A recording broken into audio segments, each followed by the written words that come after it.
स्वागत है आप सभी का हमारे YouTube चैनल में। और आज हम लोग इस वीडियो में डिस्कस करने वाले हैं एक्सरसाइज 11B कैलोरीमेट्री से। ठीक है, तो सेकंड वाले में यही दिया है आपका change of phase and latent heat. पहले नंबर क्वेश्चन से शुरुआत करते हैं। पहले थोड़ी सी थ्योरी हम डिस्कस कर लेते हैं, तो उससे न्यूमेरिकल्स करने में थोड़ी आसानी हो जाती है और चैप्टर की जो अंडरस्टैंडिंग है, जो कुछ छूटा हुआ है, वो भी क्लियर हो जाता है। पहला क्वेश्चन है कि what do you understand by the change of phase, phase या स्टेट ऑफ अ सब्सटेंस। क्या होता है ये? तो जब हम किसी भी मैटर को हीट करते हैं, मान लो कि आपने आइस लिया हुआ है बीकर के अंदर, आप इसको लगातार हीट कर रहे हो, आप हीट कर रहे हो और ये 0 डिग्री सेल्सियस पे आपने आइस लिया हुआ था। आप यहाँ पे अगर थर्मोमीटर लगाकर देखोगे, ठीक है, आप यहाँ पे थर्मोमीटर लगाओगे तो आपको क्या देखने को मिलेगा कि ये थर्मोमीटर आपका 0 डिग्री सेल्सियस ही शो करेगा। और कब तक शो करेगा? ये पानी बन रहा है, बन रहा है, बन रहा है, इवन हाफ गल गया, हाफ बचा है, एक छोटा सा भी पार्ट अगर आइस का टुकड़ा बचा हुआ है, बाकी सब वाटर हो चुका है, तब भी ये 0 डिग्री सेल्सियस ही शो करेगा। चेंज नहीं दिखता आपको टेम्परेचर में, चेंज आपको टेम्परेचर में नहीं दिखेगा। कब तक? जब तक कि पूरा का पूरा जो आइस है वो 0 डिग्री सेल्सियस वाटर पे ना चला जाए पिघल के। तो यहाँ पे जो हीट है, हीट कहाँ दिखेगी, टेम्परेचर कहाँ दिखेगा? थर्मोमीटर पे। लेकिन ये जो हीट जा रही थी वो एक्चुअली में कहाँ जा रही थी? फेज चेंज होने में, ठीक है, स्टेट चेंज होने में। इसके बीच में जो बॉन्ड था सॉलिड के बीच में, उसको लिक्विड करने में इस्तेमाल हो रही थी। तो ये हीट दिखी नहीं, इसीलिए लेटेंट का मतलब ही होता है छुपा हुआ। तो इसीलिए इस हीट को हम लोग क्या कहते हैं? लेटेंट हीट कहते हैं। ये जब कभी भी फेज चेंज होता है, सॉलिड से लिक्विड, लिक्विड से गैस, तो एक ऐसा कांस्टेंट टेम्परेचर आता है जब पूरा का पूरा स्टेट चेंज हो रहा होता है, टेम्परेचर आपको कांस्टेंट बताएगा। एक्सेस हीट जो लगातार जा रही है वो बॉन्ड्स को ब्रेक करने में, इसके फेज को चेंज करने में इस्तेमाल हो रही है। तो when we heat matter, it changes from one state to another, एक से दूसरे में चेंज होता है, सॉलिड टू लिक्विड या फिर liquid to gas. And because of exchange of heat exchange of heat, change in state और फेज टेक्स प्लेस। ये हीट ले लेगा और यहाँ पे इसकी पोटेंशियल एनर्जी इंक्रीज कर जाएगी, एवरेज काइनेटिक एनर्जी वही रहेगी, है ना। इनके बीच का सेपरेशन बढ़ जाएगा, मॉलिक्यूल्स के बीच का, और सेपरेशन बढ़ जाने की वजह से इसका स्टेट चेंज हो जाएगा। उस टाइम में काइनेटिक एनर्जी को मेजर करोगे, यानी कि थर्मोमीटर पे इसका टेम्परेचर मेजर करोगे, कांस्टेंट टेम्परेचर तुमको मिलेगा जब तक कि ये पूरी तरह से चेंज ना हो जाए। Process of change from one state to other at a constant temperature, एक ऐसा टेम्परेचर जो फ्लक्चुएट नहीं करेगा, एक कांस्टेंट दिखेगा। उस टेम्परेचर पे, कांस्टेंट टेम्परेचर पे चेंज जो होता है एक स्टेट से अनदर, किसी भी सब्सटेंस का, सॉलिड से लिक्विड या लिक्विड टू गैस, इसी को चेंज ऑफ फेज कहते हैं। आई होप आपने समझ लिया होगा इसको। नेक्स्ट बी पार्ट है इसका कि is there any change in temperature during the change of phase. हमने आपको भी बताया कि भाई जब फेज चेंज कर रहे होते हैं, तो जब तक कि एक लास्ट वाला पार्ट, छोटा सा हिस्सा भी अगर आइस का टुकड़ा बचा हुआ है, तो अभी वो भी हीट लेके अपने आप को कन्वर्ट करेगा किसमें? वाटर में। और 0 डिग्री सेल्सियस जो आइस है वो कन्वर्ट होगी 0 डिग्री सेल्सियस वाटर के अंदर, और सारी हीट यहीं जा रही है, सारी हीट यहीं जा रही है। टेम्परेचर लगातार यहाँ पे 0 डिग्री सेल्सियस ही रीड होता रहेगा, इसके बाद फर्दर टेम्परेचर राइज करेगा। तो यहां पे टेम्परेचर क्या बदलता है? बिल्कुल भी नहीं, टेम्परेचर नहीं बदलता है। यही हमारा आंसर है। डज द सब्सटेंस एब्सॉर्ब और liberate any heat during the change of phase? तो यस, दोनों केस हो सकते हैं, एब्जॉर्प्शन भी हो सकता है और लिबरेशन भी हो सकता है। इस केस में एब्जॉर्प्शन हो रहा है, और अगर हम यही, अगर कोई 30 डिग्री सेल्सियस का हम वाटर रख देंगे फ्रीज के अंदर, तो वो 30 डिग्री सेल्सियस से 0 डिग्री सेल्सियस वाटर पे पहुंचेगा, यहां पे रिलीज होगा हीट, या कह सकते हो लिबरेट होगा, और फर्दर वो आइस में 0 डिग्री सेल्सियस आइस में कन्वर्ट होगा, तो फर्दर और ज्यादा हीट यहां पे लिबरेट होगा। ठीक है, कोई दिक्कत? और वैसे ही हीट करोगे तो ये एब्जॉर्ब करेगा हीट, 0 डिग्री सेल्सियस तक वाटर पे आने पे और फिर फर्दर 30 डिग्री सेल्सियस तक आने पे हीट एब्जॉर्ब करेगा। तो हाँ, लिबरेशन होती है हीट की या फिर एब्जॉर्प्शन होता है हीट का। Explain the term melting and melting point. Melting, fusion. Melting क्या है? मेल्टिंग का मतलब है change from solid to liquid by absorption of heat. Heat मिलेगा तभी तो चेंज होगा एट अ कांस्टेंट टेम्परेचर, इसको कहते हैं हम मेल्टिंग। एक कांस्टेंट टेम्परेचर पे चेंज हो रहा है फेस, इसको बोलते हैं मेल्टिंग। जिस कांस्टेंट टेम्परेचर पे चेंज हो रहा है उसी कांस्टेंट टेम्परेचर को मेल्टिंग पॉइंट बोलते हैं। ठीक है, तो जिस कांस्टेंट टेम्परेचर पे हो रहा है उसी को क्या बोल देंगे? Melting point. वो कांस्टेंट टेम्परेचर है जब लगातार फेस पूरा टोटल चेंज होगा। नेक्स्ट क्वेश्चन है कि अ सब्सटेंस ऑन हीटिंग, जब आप हीट करते हो किसी चीज को तो undergoes a rise in its temperature, उसका टेम्परेचर बढ़ जाता है।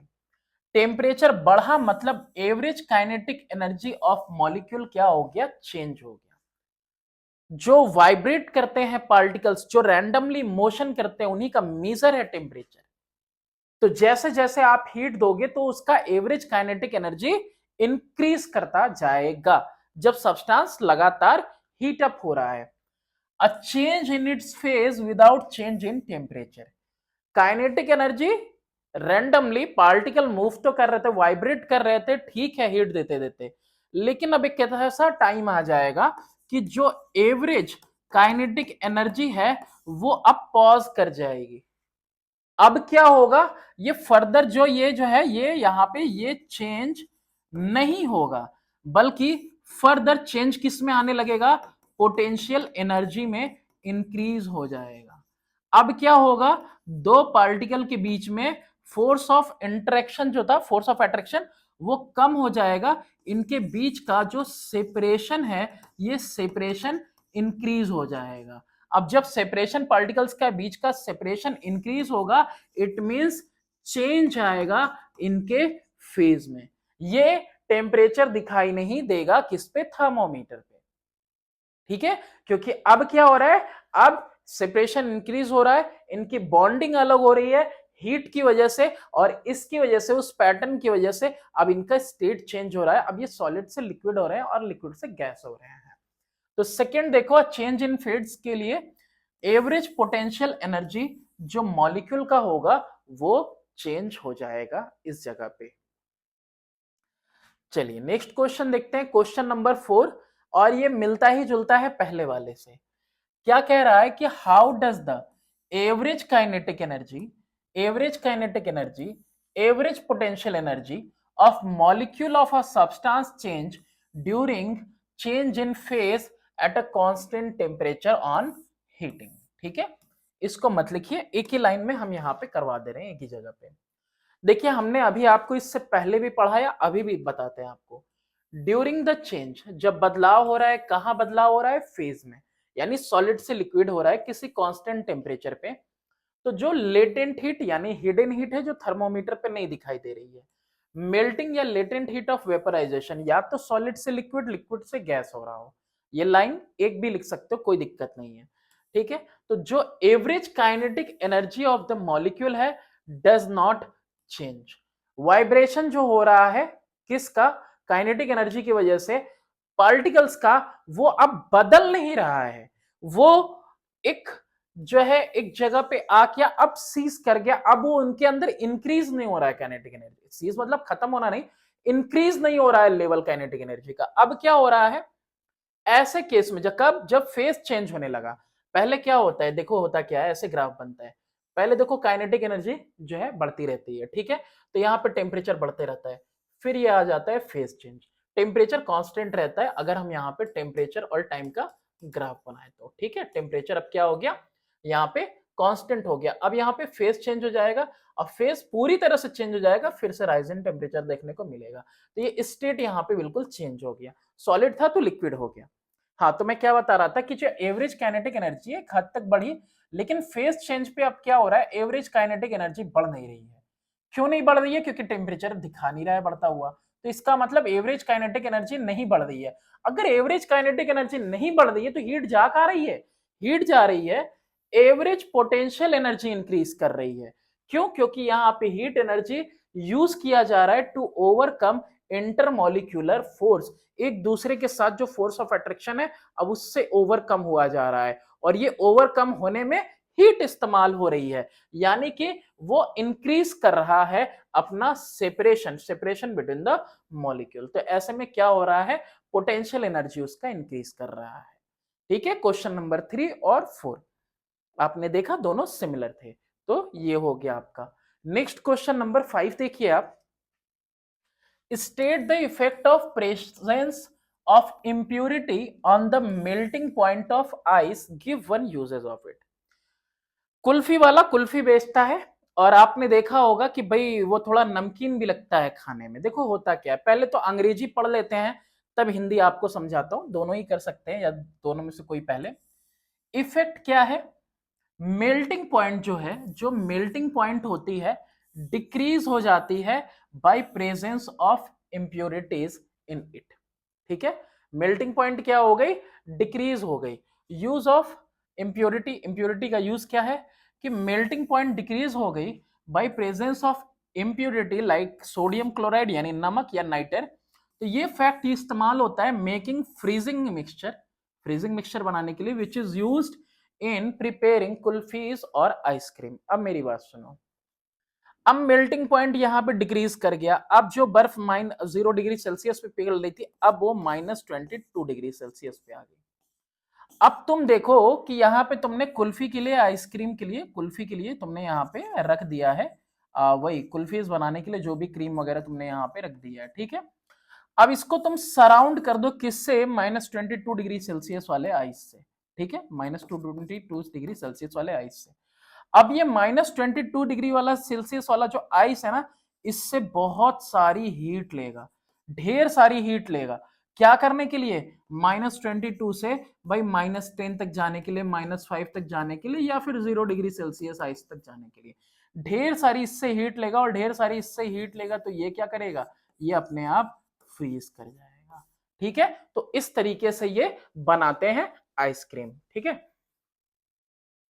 आइसक्रीम नहीं भाई, कुल्फीज वगैरह को जमाने का काम इस तरह से किया जाता है। नेक्स्ट है आपका क्वेश्चन नंबर 6, कह रहा है कि state the effect of increase of pressure on the melting point of ice. अगर हम प्रेशर इंक्रीज कर दे, दबाव इंक्रीज कर दे, किसके ऊपर, आइस के ऊपर। ठीक है, तो अगर इसके ऊपर हम दबाव इंक्रीज कर दें, मेल्टिंग पॉइंट आइस का क्या हो जाएगा, प्रेशर इंक्रीज करने के साथ इसका जो मेल्टिंग पॉइंट है वो क्या कर जाता है, डिक्रीज कर जाता है। ठीक है, तो मेल्टिंग पॉइंट आइस का क्या कर जाएगा, डिक्रीज कर जाएगा। ठीक है, तो जो मेल्टिंग पॉइंट आपका 0 था वो और ज्यादा कैसा हो जाएगा, कम हो जाएगा, डिक्रीज करेगा। नेक्स्ट क्वेश्चन है question number 7, diagram in figure below. Clear नहीं है तो मैं क्या ही करूं, लेकिन क्लियर होगा, शो करता है क्योंकि वो यूट्यूब पे जूम का भी तो ऑप्शन है, तुम देख सकते हो। डायग्राम दिखा रहा है आपको change of phase of a substance on a temperature time graph. ये टेम्परेचर और टाइम ग्राफ, इससे पहले भी मैंने यही बनाया था। What do the part A B, B C, C D and D represent. यहाँ पे कुछ हद तक हम यहाँ पे सहमत नहीं है इनसे, तो इसीलिए हम यहाँ पे अलग से लिखते हैं। ठीक है, ए बी जो है रिप्रेजेंट करता है राइज इन टेम्परेचर। ठीक है, और राइज इन टेम्परेचर, तो ये कहां से, ये 0 0 एक्सिस है, तो यहाँ पे 0 to T1 डिग्री सेल्सियस। ठीक है, फिर उसके बाद अगर हम बात करें BC की, तो BC वो है कि ये प्रेजेंट रिप्रेजेंट कर रहा है, ये रिप्रेजेंट कर रहा है, represent change of phase, that is constant temperature है। क्या है, कांस्टेंट टेम्परेचर, यहां पे फेज चेंज हो रहा है। ओके, नेक्स्ट वाला है आपका CD। C यहां T1, ओके, ये ऐसे T1, और D कहां है, T3। तो CD क्या करता है, दिखा रहा है represent rise in temperature from T1 to T3। इसके बाद और कौन बचा है, डीई बचा हुआ है। डीई क्या रिप्रेजेंट कर रहा है, डीई रिप्रेजेंट कर रहा है अगेन चेंज ऑफ फेज। क्या रिप्रेजेंट कर रहा है, DE represent change of phase या चेंज ऑफ स्टेट, यानी कि यहां पे आपको दिखेगा कांस्टेंट टेम्परेचर। ये वो टेम्परेचर है जो यहाँ पे ये मेल्टिंग हो रहा हो, चाहे इसका कुछ भी जो हो रहा हो, चेंज हो रहा हो, यानी कि सॉलिड से लिक्विड या लिक्विड से गैस, अब जो भी हो रहा हो। What is the melting point of the substance, substance का मेल्टिंग पॉइंट क्या है। तो सब्सटेंस का देखो यार, अगर सॉलिड से था, सब्सटेंस ऑन टेम्परेचर अब लिखा तो नहीं है, लेकिन सॉलिड है तो उसका मेल्टिंग पॉइंट यही है T1। तो मेल्टिंग पॉइंट के लिए ये आंसर बिल्कुल सही है, melting point T1 degree Celsius है। बॉइलिंग पॉइंट तो अगेन मेल्ट हो गया, मेल्ट होकर टेम्परेचर इंक्रीज कर रहा है, ये कांस्टेंट टेम्परेचर बॉइलिंग पॉइंट है। ये कौन सा है, T3। तो यहाँ पे क्या लिख देंगे हम, T3। Boiling point of substance क्या है, T3। देख लो T3 के बाद यहाँ पे टेम्परेचर राइज कर रहा है, तो इसीलिए कह रहा था कि इसको मैं बता देता हूं आपको। ये क्या हो जाएगा, ये नहीं होगा, क्या हो जाएगा, T3 डिग्री सेल्सियस। चलिए नेक्स्ट, ये देखो टाइपिंग में होता है, हर किसी के यहाँ होता है भाई, बड़े बड़े चैनल्स इतने सारे हैं यूट्यूब पे, उनमें भी होता है, क्योंकि बहुत जो है कि ऐसा हो नहीं सकता ना कि हर एक जो पीपीटी है, अब इसमें 100 स्लाइड्स हैं, अब इसको हम पूरा एक एक करके चेक करें, क्योंकि टाइम भी बहुत कम होता है और इवन प्रिपेयर भी करना पड़ता है, और ये सब रिकॉर्ड करना, सब कुछ करना बहुत मुश्किल काम है। और कोई टीम नहीं है यहाँ पे, हम यहाँ इकलौते अकेले करते हैं, तो टीम बस आपकी वजह से ही हो पाएगी। 1 kilogram of ice at 0 degree Celsius is heated at constant rate, लगातार एक रेट से इसको हीट किया जा रहा है, और इसका टेम्परेचर रिकॉर्ड किया जा रहा आफ्टर एवरी 30 सेकेंड, हर 30 सेकेंड पे रिकॉर्ड करना है, टिल स्टीम इज फॉर्म्ड, जब तक कि वो क्या ना बन जाए, स्टीम ना बन जाए। तो कह रहे कि draw temperature time graph to represent the change of phase. अब आप अच्छे से जानते हो इस, ये तो डायग्राम आप ऐसे भी कर लोगे। आप ये देखो कि 1 kg आइस है, ठीक है, 0 डिग्री सेल्सियस पे आइस है, तो पहले ये 0 डिग्री सेल्सियस वाटर बनेगी, इतना तो आपको पता है, और वाटर बनेगी तो ग्राफ बिल्कुल ऐसा ही रहेगा, पैरेलल रहेगा एक्स एक्सिस के। फिर ये 0 डिग्री सेल्सियस आइस से जाएगा कहां पे,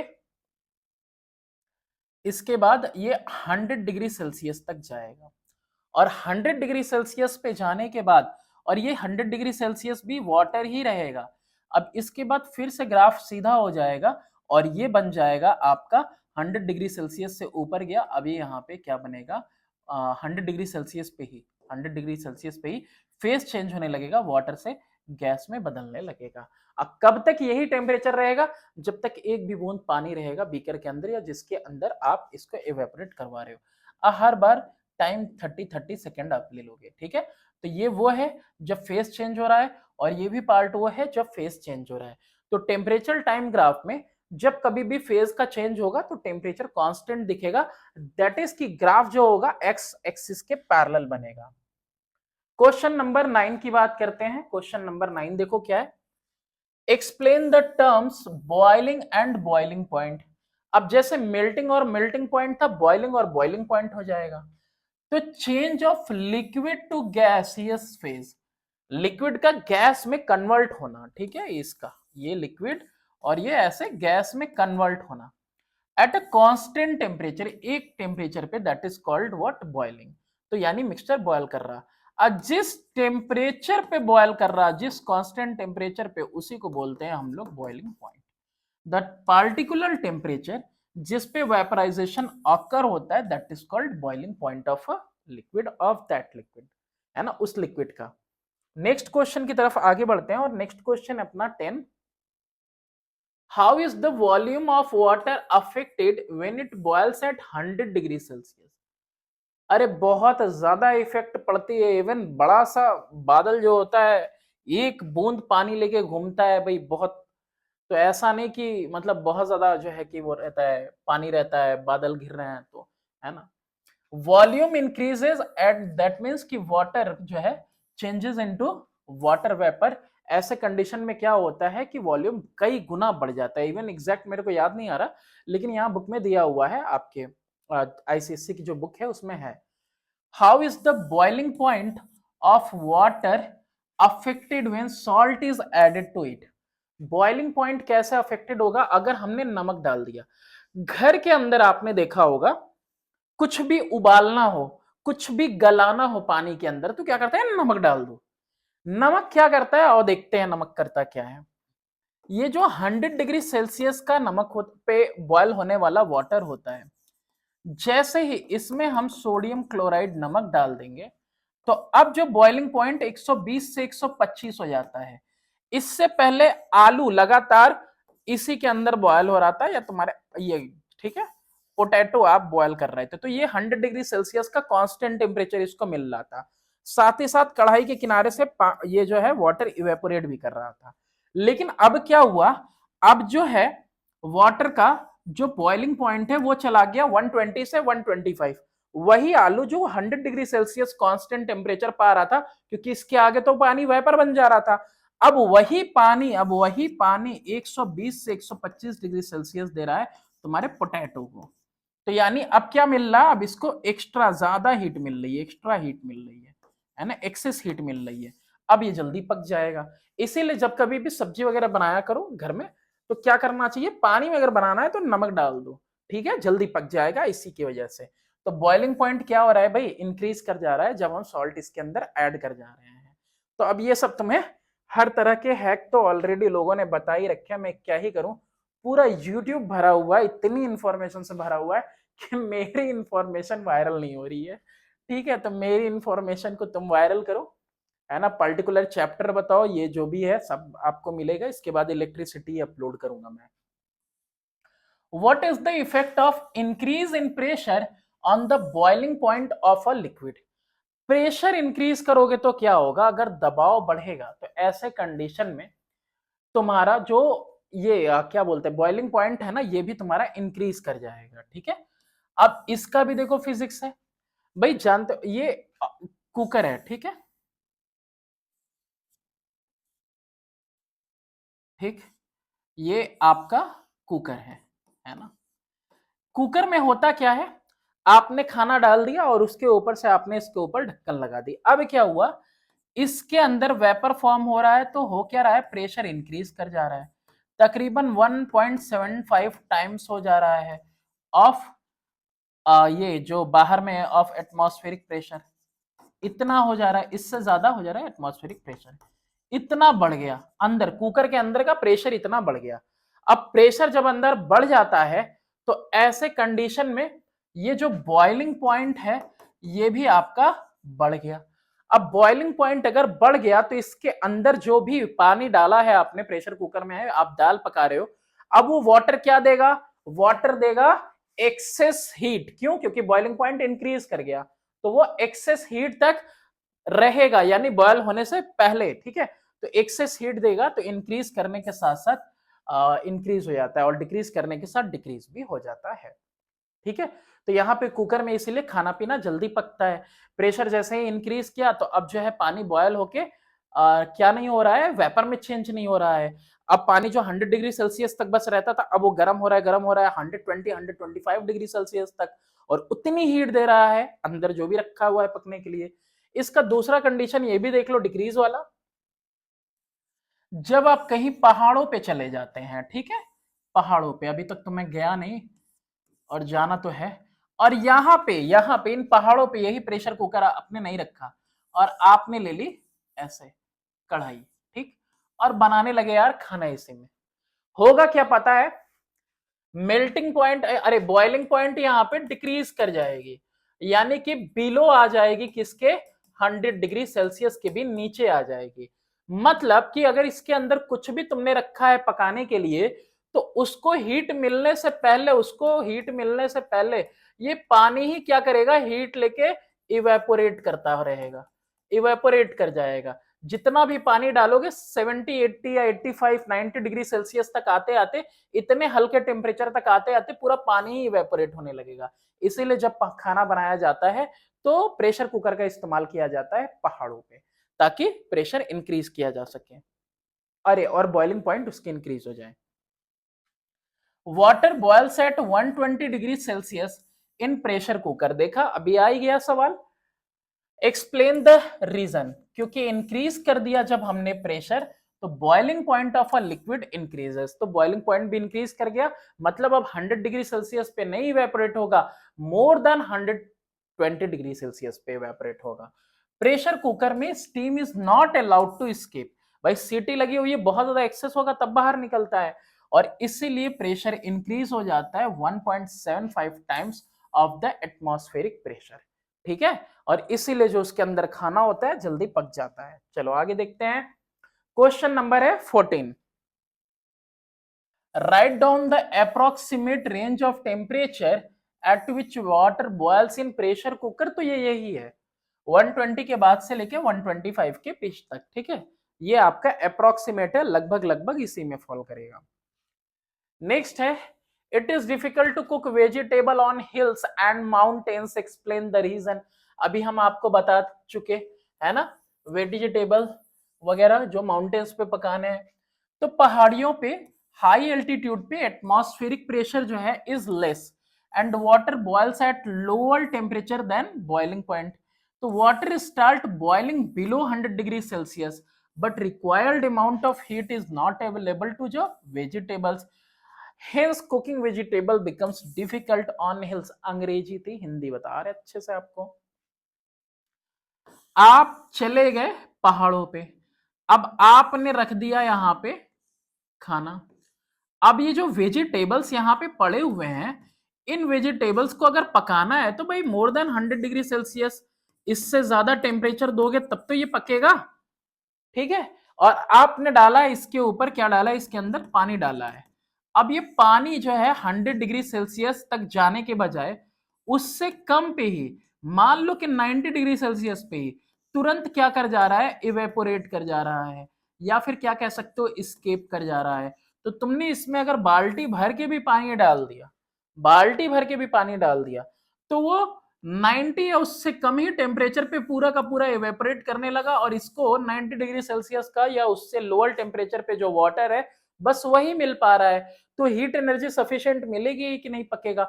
उसको हीट ज्यादा मिलने से पहले ही वाटर ही अपना क्या करेगा, बॉयल करने लगेगा, फेस चेंज करने लगेगा। तो जितना भी तुम टेम्परेचर देते जाओगे सब फेस चेंज में वाटर के इस्तेमाल हो जाएगा। तो प्रेशर कुकर लेकर जाएं पहाड़ों पर। इसको देखते हैं, complete the following sentence. When ice melt, जब बर्फ गलती है तो इसका वॉल्यूम क्या कर जाता है, इसका वॉल्यूम डिक्रीज कर जाता है। और ये चीज हमने आपको बताया था रेफ्रिजरेटर में, जब तुम बॉटल रखते हो और पूरा प्लास्टिक की कोई बॉटल ले लो, पूरा उसको भर के रख दो एकदम टिप तक बंद करके ढक्कन, जैसे ही बर्फ जमेगा वो थोड़ा सा तुम्हारा बॉटल क्या हो जाएगा, डी शेप हो जाएगा। ठीक है, और वो होता किसकी वजह से है, क्योंकि जो आइस है वो थोड़ा सा उसका वॉल्यूम बढ़ जाता है वाटर से। तो इसीलिए जब आइस टू वाटर होगा तो डिक्रीज करेगा उसका volume. Decrease in pressure over ice, ice में प्रेशर डिक्रीज कर दिया है आपने, तो उसका मेल्टिंग पॉइंट क्या होगा, इंक्रीज कर जाएगा। ठीक है, यहां क्या भरेंगे, इंक्रीज, इंक्रीज कर जाएगा। ये क्वेश्चन आंसर हम लोग देख चुके। Increase in pressure, pressure increase किया, अरे भाई इंक्रीज ही तो हो रहा था बॉइलिंग पॉइंट वाटर का, 100 से 120 125, प्रेशर कुकर में यही तो हुआ था। A pressure cooker, a pressure in, okay, in a pressure, in pressure cooker होना चाहिए, है ना, इन प्रेशर इन कुकर होना चाहिए, खाना बनाने वाला। Is based on the principal that boiling point of water increases with the increase in pressure. ठीक है, ये नीचे लिखा है, कोई नहीं, मैं बता रहा हूं आपको। Boiling point of water is defined as, boiling point water का क्या होता है, as constant temperature at which water, at which water changes to steam। हाँ ठीक है, कोई नहीं, अगली बार से मैं नहीं चाहूंगा कि ये सारी चीजें लिखी हो और मुझे दोबारा भी लिखना पड़े। Water can be made to boil at 115 degree Celsius by increasing pressure on its surface, जो कि प्रेशर कुकर में करते हैं। नेक्स्ट क्वेश्चन है question number 17। What do you understand by the latent heat, छुपा हुआ हीट, नहीं दिख रहा है, किस पे नहीं दिखता, थर्मोमीटर रीड नहीं करता। लेटेंट हीट क्या है?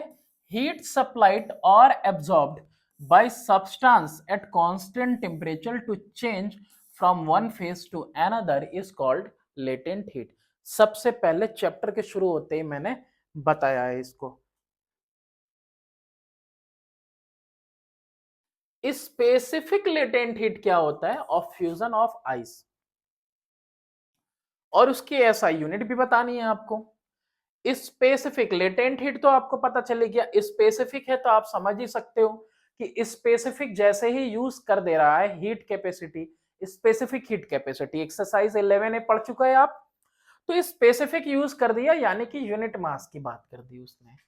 तो अमाउंट ऑफ हीट एनर्जी, कितना हीट एनर्जी चाहिए to change a unit mass कहा ना, बस इसकी बात कर देगा, of ice to water without change in temperature. ठीक है, तो यहां पे आइस को वाटर में चेंज करने के लिए है ना, पर ग्राम या फिर पर किलोग्राम जितना हीट एनर्जी चाहिए उसी को क्या कहते हैं? Specific latent heat of fusion कहते हैं, विदाउट चेंजिंग द टेम्परेचर। तो ये जूल पर किलोग्राम भी होता है और साथ ही साथ कैलोरी पर ग्राम भी होता है या किलो कैलोरी पर केजी भी होता है। ठीक है, नेक्स्ट करते हैं क्वेश्चन नंबर 19। 19 कह रहा है कि right approximate value of specific latent heat of ice. तो इसकी वैल्यू कितनी है? इसकी वैल्यू है 80 कैलोरी के करीब, यानी 336 जूल। काफी ज्यादा हैवी अमाउंट है ये। ठीक है, कितना है ये? 336 जूल पर ग्राम, यानी इतना ज्यादा जो है वो आइस क्या करेगा? हीट एब्जॉर्ब करेगा। 1 ग्राम आइस क्या करने में? अपने आप को सिर्फ फेज चेंज करने में, सिर्फ फेज चेंज करने में। ठीक है, यानी कि सिर्फ मेल्ट होने में, 0 degree Celsius ice, 0 degree Celsius water बनने में। और कितना? सिर्फ और सिर्फ 1 ग्राम। कितना है वॉल्यूम इसका? 1 ग्राम। 1 ग्राम के लिए कह रहा है, पूरा टोटल कितना लेगा? 336 joule. Specific latent heat of fusion of ice is 336 joule पर ग्राम। Explain meaning. मीनिंग तो मैंने आपको बता ही दिया, अभी तुरंत बताया कि इसका मतलब ये हुआ कि 1 ग्राम आइस 336 जूल एनर्जी लेगा क्या करने में? वाटर में कन्वर्ट होने में। यही चीज अंग्रेजी में यहां लिखी हुई है।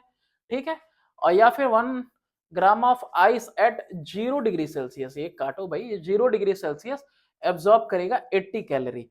अब इसको देख के कंफ्यूज नहीं होना, आपको पता है कि एक कैलोरी 4.2 जूल का होता है, तो 80 कैलोरी कितने का हो जाएगा? 4.2 इंटू 80। तो जीरो यहाँ डेसिमल को रिमूव कर देगा, 8 टू जा 16 के 6, 8 4 जा 32 एंड 33, 336 जूल। यानी 80 कैलोरी कह लें हम या फिर 336 जूल कह लें, कोई दिक्कत की बात नहीं है। चलिए आगे देखते हैं। 1 ग्राम at of ice at 0 degree Celsius melt to form 1 gram of water at 0 degree Celsius. State whether the latent heat is absorbed or given out. 1 gram water melt हो रहा है, मेल्ट हो रहा है, मेल्ट के लिए क्या करेगा? ये एब्जॉर्ब करेगा हीट को। ठीक है, क्या करेगा?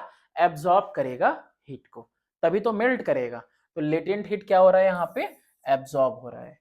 नेक्स्ट क्वेश्चन की बात करते हैं। नेक्स्ट क्वेश्चन है आपका, which has more heat, 1 gram of ice at 0 degree Celsius और 1 gram of water at 0 degree Celsius. आप खुद देखो, 1 ग्राम आइस है, ठीक, और 1 ग्राम यहां पे हमने ले लिया कि वाटर है। ठीक है, ये वाटर है 1 ग्राम। आप खुद देखो क्या कह रहा है, which has more heat. Heat किसके पास है भाई? बर्फ जो है उसके पास कम हीट है, क्योंकि ये यहां से यहां आने में 336 जूल रिलीज करेगा। क्या करेगा? रिलीज करेगा। क्या करेगा? रिलीज। ये वाटर है, 336 जूल रिलीज करेगा, तब जाके यहां पे आएगा। तो 1 gram of water at 0 degree Celsius will evolve, ये इवॉल्व करेगा 336 joule of heat to change into 1 gram of ice at 0 degree Celsius. ठीक है, तो उसको उतना हीट निकालना है अपने में से, तो निकालना है मतलब ऑलरेडी ये हॉट है, तभी तो निकालेगा, तब तो जाके ठंडा होके बनेगा बर्फ। Which requires more heat, 1 gram ice को ज्यादा चाहिए 0 डिग्री सेल्सियस, या 1 ग्राम वाटर को चाहिए 0 degree Celsius to in raise its temperature to 10 degree Celsius. क्या ही फर्क देखो, 1 ग्राम अगर आइस है, ठीक है, तो पहले ये आइस जो कि 0 डिग्री सेल्सियस पे है, ये वाटर में चेंज होगा 0 डिग्री सेल्सियस, और यही बेचारा ये 336 जूल एनर्जी खर्चा कर लेगा। फिर उसके बाद जाके ये दूसरे वाली की बात हो रही है कि ये वाटर अब 10 डिग्री सेल्सियस वाटर तक राइज करेगा। तो आप खुद देखो कि ये आइस के पास ज्यादा है या दूसरा वाला जो वाटर है उसके पास ज्यादा है। जो दूसरा वाला वाटर उसके पास कम है, आइस जो है उसको ज्यादा हीट एनर्जी चाहिए extra. 1 gram of ice at 0 degree Celsius, इसको ज्यादा हीट चाहिए। पहले तो इतनी हीट दे दो मुझे पानी में बदलना है, उसके बाद मुझे बदलना है 10 डिग्री सेल्सियस तक अपना टेम्परेचर लेके जाना है। कि पहले 1 ग्राम आइस जो 0 डिग्री सेल्सियस पे होगा वो चेंज होगा 1 ग्राम वाटर में एट 0 डिग्री सेल्सियस, और ये एक्सेस हीट है जो उसको चाहिए 336 in comparison to 1 gram of water जो कि ऑलरेडी वाटर है। Ice cream appears colder to the mouth than water at 0 degree Celsius. अरे भाई, वाटर की बात करो और आइस की बात करो, तो वाटर का आपको पता है और आइस का पता है कि वाटर को आइस होने में 336 जूल चाहिए, ठीक है, और आइस को वाटर होने में 336 जूल रिलीज करे, एब्जॉर्ब करेगा। क्या करेगा ये एब्जॉर्ब करेगा, है ना, एब्जॉर्ब। ये इतनी हीट एब्जॉर्ब कहां से करेगा आइस वाटर में चेंज होने के लिए? तुम्हारे माउथ से ही तो करेगा। तुमने जबान पे रखी है आइसक्रीम, आइसक्रीम बर्फ की है, अब वो क्या करेगा तुम्हारे ही माउथ से क्या लेगा, हीट एनर्जी लेगा अपने आप को गलाने में। और अगर हीट एनर्जी आपके माउथ से रिलीज होगा किसके लिए, आइस को मेल्ट करने के लिए, तो आपको अपना माउथ कैसा फील होगा, काफी ज्यादा जो है ठंडक फील आएगी आपको। तो आइसक्रीम कोल्डर इसीलिए लगेगा to mouth than water at 0 degree Celsius, क्योंकि हर 1 ग्राम ऑफ आइसक्रीम ये एब्जॉर्ब करेगा 336 joule of heat from mouth to melt into water at 0 degree Celsius. तो पानी तो ऑलरेडी पानी है, लेकिन आइसक्रीम में क्या है कि भाई पहले वो आइस है, आइस से वाटर में ही आने पे वो ढेर सारा हीट एब्जॉर्ब कर लेगा, इसीलिए ज्यादा जो है आपका माउथ फील होता है कोल्डर जब आप आइसक्रीम खाते हो। Soft drink bottles are cooled by ice cube at 0 degree Celsius, और या फिर आइस्ड वाटर यानी ठंडा पानी रहता है 0 डिग्री सेल्सियस पे। कौन ज्यादा जल्दी क्विकली इसको जो है ठंडा करेगा, गिव रीजन। अब आप देखो कि एक तरफ तो आइस मिला रहे हो, ठीक है, आइस क्यूब मिला रहे हो, और एक तरफ आप जो है डायरेक्टली कोल्ड वाटर मिला रहे हो जो कि 0 डिग्री सेल्सियस पे है। तो भाई जैसे ही आइस जाएगा तो ये 336 जूल ले लेगा, ये क्या करेगा, एब्जॉर्ब कर लेगा। एब्जॉर्ब कर लेगा तो कुछ भी तुम यहाँ पे ग्लास में पी रहे हो, ये जो भी टेम्परेचर का था, आइस जाते ही इसने क्या किया, 336 जूल ले लिया, तो अब ये जो है तुम्हारा कोल्ड ठंडा हो जाएगा ये। वहीं अगर 0 डिग्री सेल्सियस पे वाटर डाला तो वाटर डालने पे क्या होगा कि भाई ये वाटर जो है 4.2 जूल पर ग्राम पर केल्विन, वो पर केल्विन लेगा। तो या कहाँ 4.2 जूल लेगा, कहाँ ये 336 लेगा, तो यहाँ खुद देखो तुम फर्क कितना ज्यादा बढ़ जाएगा। तो आइस क्यूब जो 0 डिग्री सेल्सियस पे होता है ये कूल करेगा सॉफ्ट ड्रिंक को ज्यादा जल्दी, क्विकली। हर 1 gram ice cube 0 degree Celsius पे 336 जूल लेगा, किससे, ड्रिंक से, टू मेल्ट, और अपने आप को बनाएगा water at 0 degree Celsius. 10 drink loses additional 336। तो ये ड्रिंक जो है एडिशनल 336 लूज करेगा अगर उसके अंदर आइस डाला जाएगा। तो ये तो रेट लिखा हुआ है किस रेट से। नेक्स्ट फर्दर इसके बात करते हैं, भाई कितने क्वेश्चन बचे हुए हैं। मेनली इंतजार तो किसका है, न्यूमेरिकल्स का है ना। It is generally cold after a hello storm, बर्फ पड़ने वाली है, बर्फ गिर गई बड़े बड़े, ठीक है, बर्फ के गोले गिरे, हेल स्टॉर्म आया। Then during and before the hail storm, तो जब ठंडा कब पड़ता है, after a hail storm, during नहीं होता है या फिर पहले नहीं होता है, गिव द रीजन। देखो होता क्या है, जब हेल स्टॉर्म आता है, after a hello storm, ice क्या करता है इस समय में, एब्जॉर्ब करता है हीट फ्रॉम द सराउंडिंग। अब यहाँ पे हर जगह पे बर्फबारी हो चुकी है, बर्फबारी हो चुकी है, अब ये आइस क्या करता है, ये आइस इन्वायरमेंट से क्या करता है, हीट एब्जॉर्ब करता है, और हीट एब्जॉर्ब करके क्या करता है, खुद को मेल्ट करता है। और ये जो हीट लूज करते हैं, ये क्या करते हैं, हीट लूज करते हैं इन्वायरमेंट, तो ये बिल्कुल का बिल्कुल कैसा हो जाता है, पूरा इन्वायरमेंट कोल्ड हो जाता है, ठंडा पड़ जाता है, यानी गलन होने लगती है। ठीक है, तो temperature of surrounding further falls down and we feel more cold. ठीक है, एनवायरमेंट से सारी जो गर्मी होती है वो इस्तेमाल होती है किसमें, ये आपका बर्फ के गलने में, और इसीलिए एनवायरमेंट से सारा हीट जैसे जैसे धीरे धीरे कम होता जाएगा तो एनवायरमेंट में ठंडी आपको बढ़ती हुई दिखाई देगी, नहीं महसूस होगी। Temperature of surrounding start falling when ice in frozen lake starts melting. अभी जो बताया सेम आंसर है। ठीक है, जब कभी भी कोई लेक वगैरह यानी कोई झील वगैरह जम गई है, तो जैसे जैसे वो गलने लगेगी वैसे वैसे आसपास ठंडक बढ़ जाएगी। क्यों, क्योंकि क्या होगा कि जैसे ही स्टार्ट करेंगे मेल्ट करना, टेम्परेचर ऑफ जो है सडनली स्टार्ट करेगा फॉल होना, क्योंकि मेल्टिंग के लिए आइस के लिए एब्जॉर्ब करेगा ये हीट, यानी लेटेंट हीट ऑफ हीट जो है इतना, this heat is removed from surrounding. आसपास के सराउंडिंग से ही तो ये हीट लिया जाएगा जो झील आपकी बिल्कुल जम गई है उसके द्वारा, एंड टेम्परेचर जो सराउंडिंग का होगा वो क्या कर जाएगा, फॉल कर जाएगा। नेक्स्ट क्वेश्चन देखते हैं कि water in lakes and ponds do not freeze at once in cold countries. ठंडे इलाकों में, ठंडी जगहों पे आप देखोगे कि एक ही बार में पूरा का पूरा जो झील वगैरह होता है जमता नहीं है। मतलब क्या होता है कि ये झील का सरफेस है तो थोड़ा बहुत ऊपर में कोई थोड़ी बहुत परत कहीं पे जमेगी, कहीं पे नहीं जमेगा, कहीं बर्फ जमेगी, कहीं पे नहीं, यहाँ आइस है, यहाँ आइस है, यहाँ आइस है, लेकिन पता चला यहाँ पे आइस नहीं है ना, इधर आइस नहीं है, इधर पूरा पानी है, इधर भी पूरा पानी है, इधर भी कहीं छोटा छोटा आइस। तो एक ही बार में क्यों नहीं जमता पूरा का पूरा, क्योंकि water has high specific latent heat, so it has to liberate a large amount of heat to the surrounding for freezing, so it does not freeze all at once। पानी है, पानी अगर क्या करना चाहे, अगर जो ये वाटर है अगर कन्वर्ट होना चाहे किसके अंदर, आइस के अंदर वाटर कन्वर्ट होना चाहे, 336 जूल एनर्जी रिलीज करनी होगी, और इतना ज्यादा अमाउंट ऑफ ये हीट है। अब भाई लेक रिजर्वायर में पानी भी तो देखो कितना ज्यादा है, इसलिए सारा एट वंस नहीं होता, बहुत स्लो होता है। Explain the following. Surrounding becomes pleasantly warm when water in a lake start freezing in cold countries। अब इसी में पूछ रहा है कि जैसे जैसे बर्फ जमने लगेगी, जैसे जैसे बर्फ जमने लगेगी, ये स्टार्ट हो गया, ठीक है, आइस में कन्वर्ट होना, तो हीट जो है रिलीज होगी। कहां पे रिलीज होगी, सराउंडिंग में ही तो रिलीज होगी। जैसे जैसे बर्फ बनेगा वैसे वैसे सराउंडिंग में हीट रिलीज होगी, और सराउंडिंग जो है एकदम बढ़िया प्लेजेंटली वार्म हो जाएगा, इवन दो चारों तरफ बर्फ दिखाई दे रहा है तब भी।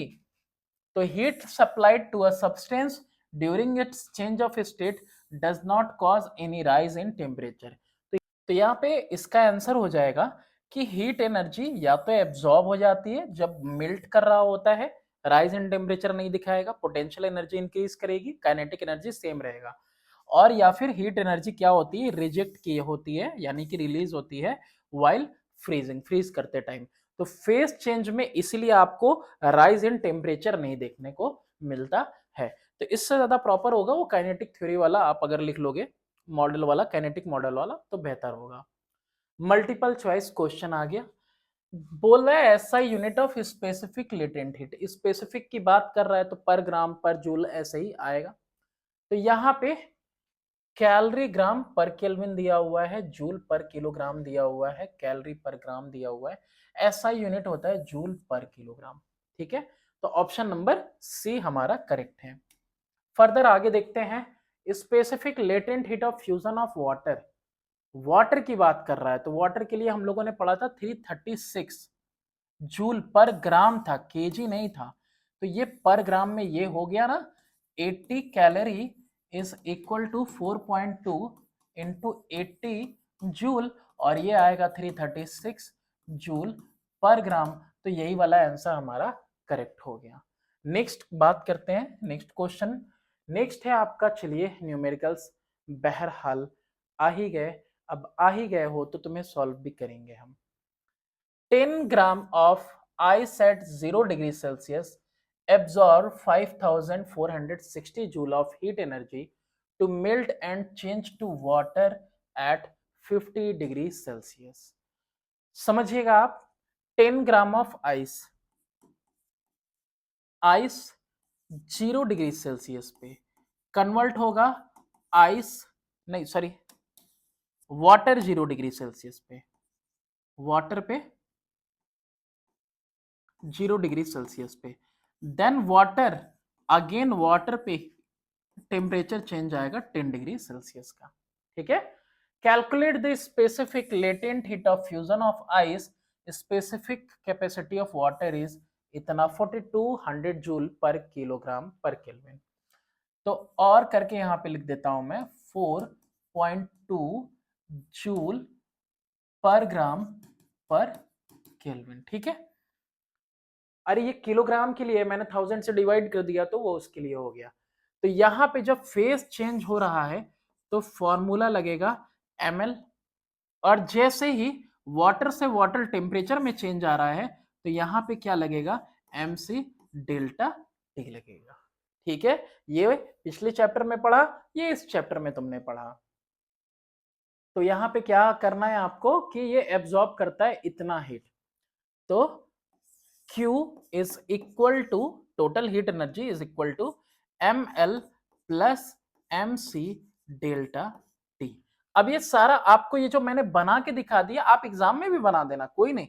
तो ये क्या हो जाएगा, ये क्वांटिटी ऑफ हीट दी है 5460, इतनी जूल एनर्जी है। मास दिया है 10 ग्राम इंटू एल लिख दिया हमने, यही लेटेंट हीट है जो मेरे को नहीं पता है, specific latent heat. mc delta T 10 into specific heat capacity 4.2 into temperature के अंदर चेंज। ओके, डेल्टा टी यहाँ पे कितना हो जाएगा भाई, 10 minus 0 equal to 10 degree Celsius. तो यहाँ मैं लिख दिया 10। ये कितना कुछ आ गया आपका 5460 इक्वल टू, ये 10L ऐसे ही लिख देते हैं, प्लस 420, इतना ही तो आएगा।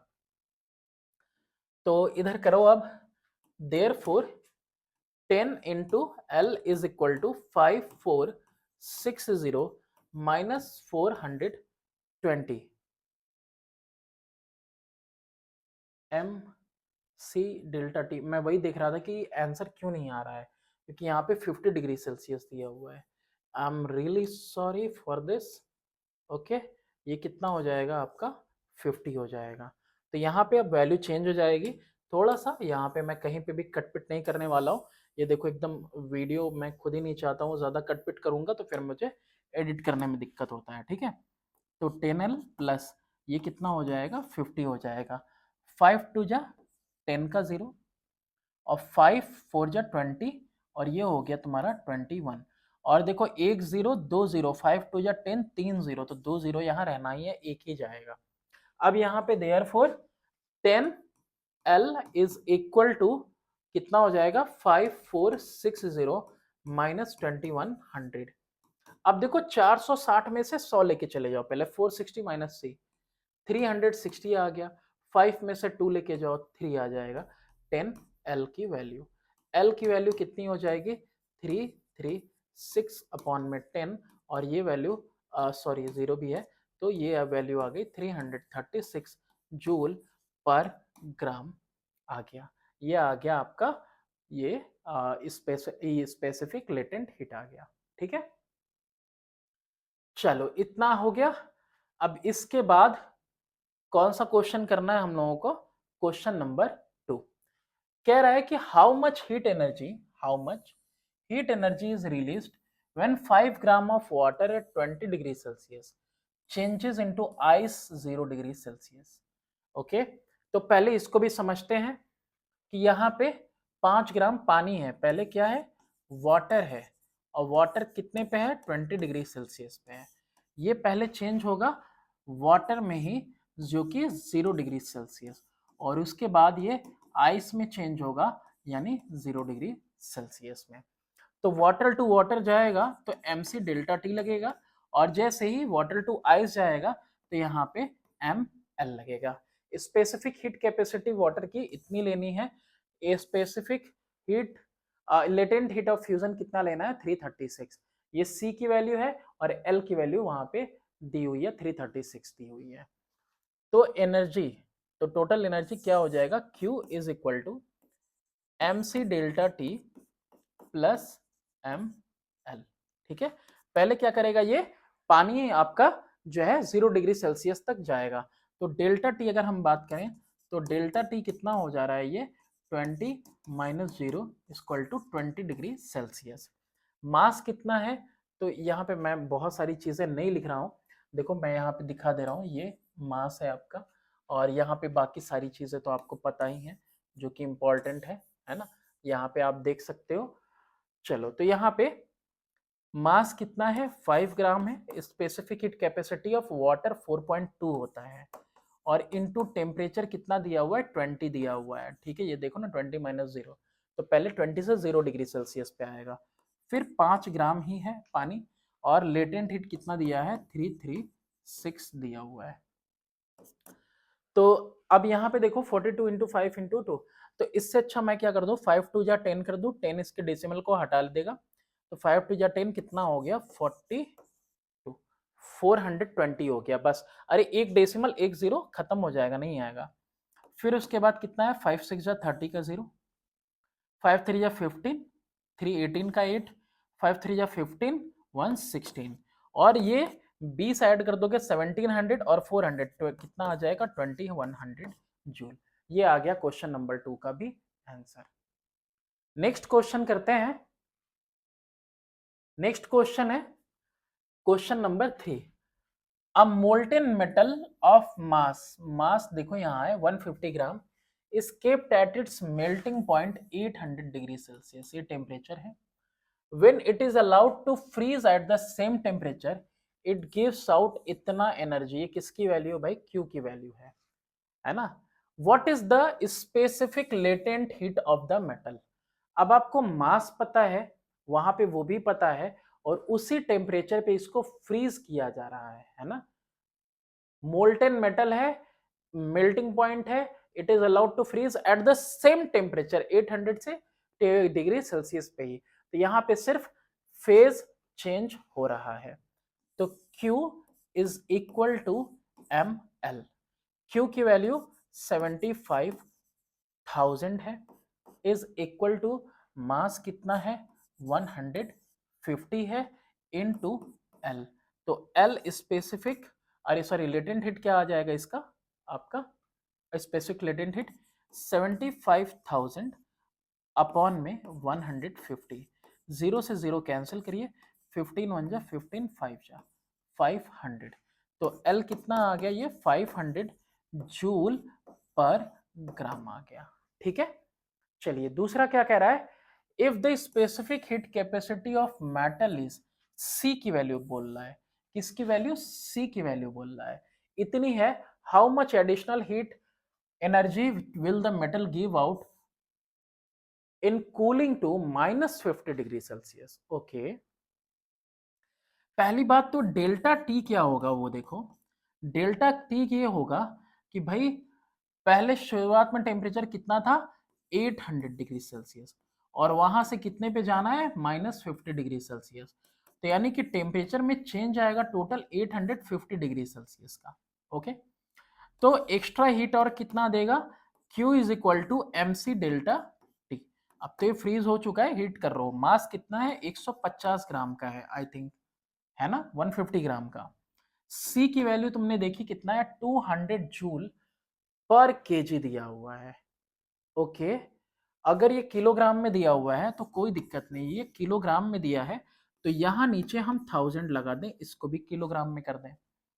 अच्छा, इनटू टेम्परेचर कितना है हमारा 850 डेल्टा टी है। अभी आप देखो कि 2 0 1 0, 3 0 ऊपर 3 0 नीचे खत्म, 15 टू जा 30, ऐसा कर सकते हैं, बिल्कुल कर सकते हैं। तो 30 इंटू 850, अब मल्टीप्लाई थोड़ा आसान हो गया, 3 5 जा 15 का 5, 3 8 जा 24 25, और ये एक दो दो जीरोस यहाँ पे मैं लगा दूंगा, ये आ गया जूल। इतना जूल एनर्जी जो है एक्स्ट्रा लगेगा, और सॉरी रिलीज करेगा, ठीक है। हाँ, additional energy he will metal give out, तो ये रिलीज करेगा इतनी एनर्जी। क्यों? क्योंकि इतना ही लगेगा, उसके पास इतनी एनर्जी है, क्योंकि -50 वाले को वहां तक पहुंचाने में इतना लगेगा, तो जाहिर सी बात है वो इतना रिलीज करेगा वहां तक आने में। नेक्स्ट क्वेश्चन देखते हैं हम लोग। नेक्स्ट है क्वेश्चन नंबर 4। 4 में है कि एक रेफ्रिजरेटर है, कन्वर्ट करता है 100 ग्राम, यानी ये मास दिया हुआ है, जो वाटर है 20 डिग्री सेल्सियस पे, उसको आइस में कन्वर्ट करता है -10 डिग्री सेल्सियस तक। और ये कितने टाइम में करता है? तो ये दिया हुआ है आपका टाइम, यानी कि 73.5 minute. Calculate the average rate of heat extraction in what, what में निकालना है, रेट निकालना है, किस रफ्तार से वो ठंडा कर रहा है। Specific heat capacity of water दिया हुआ है, ये सी की वैल्यू है। Specific latent heat of ice ये दिया हुआ है एल की value, and the specific heat capacity of ice ये दिया हुआ है आपका सी आई, ठीक है। स्पेसिफिक हीट कैपेसिटी आइस की दी हुई है। चलो करते हैं इस क्वेश्चन को। सबसे पहले हो क्या रहा है? सबसे पहले वाटर है 20 डिग्री सेल्सियस पे, क्या है यहाँ पे? वाटर है 20 डिग्री सेल्सियस पे, इसको चेंज करिए आप वाटर एट 0 डिग्री सेल्सियस पे, ठीक। फिर वाटर एट 0 डिग्री सेल्सियस, इसको चेंज करिए आप आइस एट 0 डिग्री सेल्सियस। फिर आइस एट 0 डिग्री सेल्सियस को आप आइस एट -10 डिग्री सेल्सियस पे चेंज करेंगे। ये है आपका पूरा प्रोसेस, ओके। चलिए, तो यहां पे ये जो चेंज आया, ये चेंज क्या है? mc डेल्टा टी है। ये वाला चेंज क्या है? फेज चेंज है, यानी ml। ये वाला चेंज क्या है? आइस आइस, ये भी हो जाएगा mc डेल्टा टी। और यही तो था आइस का, यहाँ पे हम रख देंगे। तो यहाँ पे क्या करेंगे? एवरेज हीट, तो टोटल हीट एनर्जी क्या हो जाएगी? Is equal to M C, और सी किसका? सबसे पहले वाटर का, delta T plus M L plus M C किसका? आइस का, डेल्टा टी। चलिए देखिए क्या कुछ होगा यहाँ पे। मास कितना है? 100 ग्राम। वाटर का स्पेसिफिक हीट कैपेसिटी कितना है? 4.2। टेम्परेचर में चेंज कितना आना है? यहाँ पे देखिए 20 डिग्री सेल्सियस, यहाँ पे कोई चेंज नहीं, और यहाँ पे 10 डिग्री सेल्सियस का चेंज है, ठीक है। यहाँ लिख देता हूँ डेल्टा टी, यहाँ भी लिख देता हूँ डेल्टा टी चेंज। तो 4.2 into 20 plus M L 100 into 336 plus M कितना है? मास 100, आइस यानी कि 2.1, ठीक। और फिर उसके बाद इनटू टेम्परेचर में फर्क 10। ये कितना कुछ आ जाएगा वो बताओ मुझे। ये डेसिमल, ये जीरो रिमूव कर देगा, 42 टू जा 8400 हो जाएगा। 2 जीरो, ये वाला जीरो इससे खत्म हो गया, ठीक है। 42 टू जा 84 प्लस 33600, कोई डाउट नहीं इसमें। अब प्लस ये डेसिमल इसके साथ खत्म, कितना आ जाएगा? 2100 आ जाएगा। 8400 कर ही लेते हैं, क्या ही है। 33600, गलत करने से अच्छा है कि आदमी सही करे एक बार में। 0 0 6 4 10 11 की 1 8, हाँ ये सही कर दिया था मैंने। 44100, 44100 ये क्वांटिटी ऑफ हीट एनर्जी है, ठीक है। तो ये इतनी जूल एनर्जी है। अच्छा, टाइम कितना है? 73.5 मिनट, यानी कि 70, एक मिनट, अगर ये ऐसे लिखा हुआ है तो 73.5 इंटू 60 ना कर दें हम, जीरो इसको हटाएगा, ठीक है, तो यहाँ पे एक जीरो कैंसिल हो गया, 6 5 जा 30 का जीरो, और 6 3 जा 18, 18 18 3 21 का 1 कैरी 2, 6 7 जा 42 44। ठीक है, इतने सेकंड आ रहे हैं, तो रेट क्या हो जाएगा, जो क्वांटिटी है हीट की वो ऊपर, अपॉन में टाइम नीचे। तो क्वांटिटी हीट की कितनी है 44100, अपॉन में टाइम कितना लगा 44 कितना होगा 110। ये कितने टाइम्स में जा रहा है 10 जूल पर सेकेंड, और 10 जूल पर सेकेंड का मतलब क्या हो गया, वॉट में निकालना था, तो 10 वॉट हो गया। ये कांस्टेंट रेट है जिससे रेफ्रिजरेटर क्या कर रहा है, उसको ठंडा कर रहा है, किसको, वाटर को आइस में कन्वर्ट कर रहा है, और वो भी -10 डिग्री सेल्सियस के आइस तक में। नेक्स्ट क्वेश्चन है आपका क्वेश्चन नंबर 5। क्वेश्चन नंबर 5 में आप देखो कि इन एन एक्सपेरिमेंट क्या किया गया, एक एक्सपेरिमेंट में, मैं डर रहा हूं कहीं जगह कम ना पड़े, 17 ग्राम ऑफ आइस, ठीक है, ये मास है, use to bring down the temperature of 40 gram of water. Okay, ये M2 हो गया, ये तो एट 34 डिग्री सेल्सियस आइस को इस्तेमाल किया गया डाउन करने में temperature 40 gram of ice at 34 degree Celsius to its freezing temperature. Freezing temperature यानी कि 0 डिग्री सेल्सियस पे लाएंगे हम, पक्का है। The specific heat capacity of water is इतना, ओके, और specific heat capacity of water ये दिया हुआ है। Calculate the specific latent heat of ice, L calculate करना है। State one important assumption made in the above calculation. भाई assumption तो हर जगह एक ही है, और वो क्या है कि there is no loss of heat. यहां पे देखो, एक तरफ आइस है, एक तरफ आपका वाटर है, ठीक है, दोनों देख लेते हैं। आइस 17 ग्राम पे है, और ये जो है आपका इसको यूज किया गया है, ठीक है, ये 0 डिग्री सेल्सियस पे आइस है। फिर इसके बाद वाटर कितना है आपका 40 ग्राम है, और ये 34 डिग्री सेल्सियस पे है। अच्छा, ये वाटर कितने पे आ जा रहा है, ये 0 डिग्री सेल्सियस पे ओवरऑल मिक्सचर आ जाएगा। यही करना है ना, आइस को मेल्ट कराना है, ठीक है।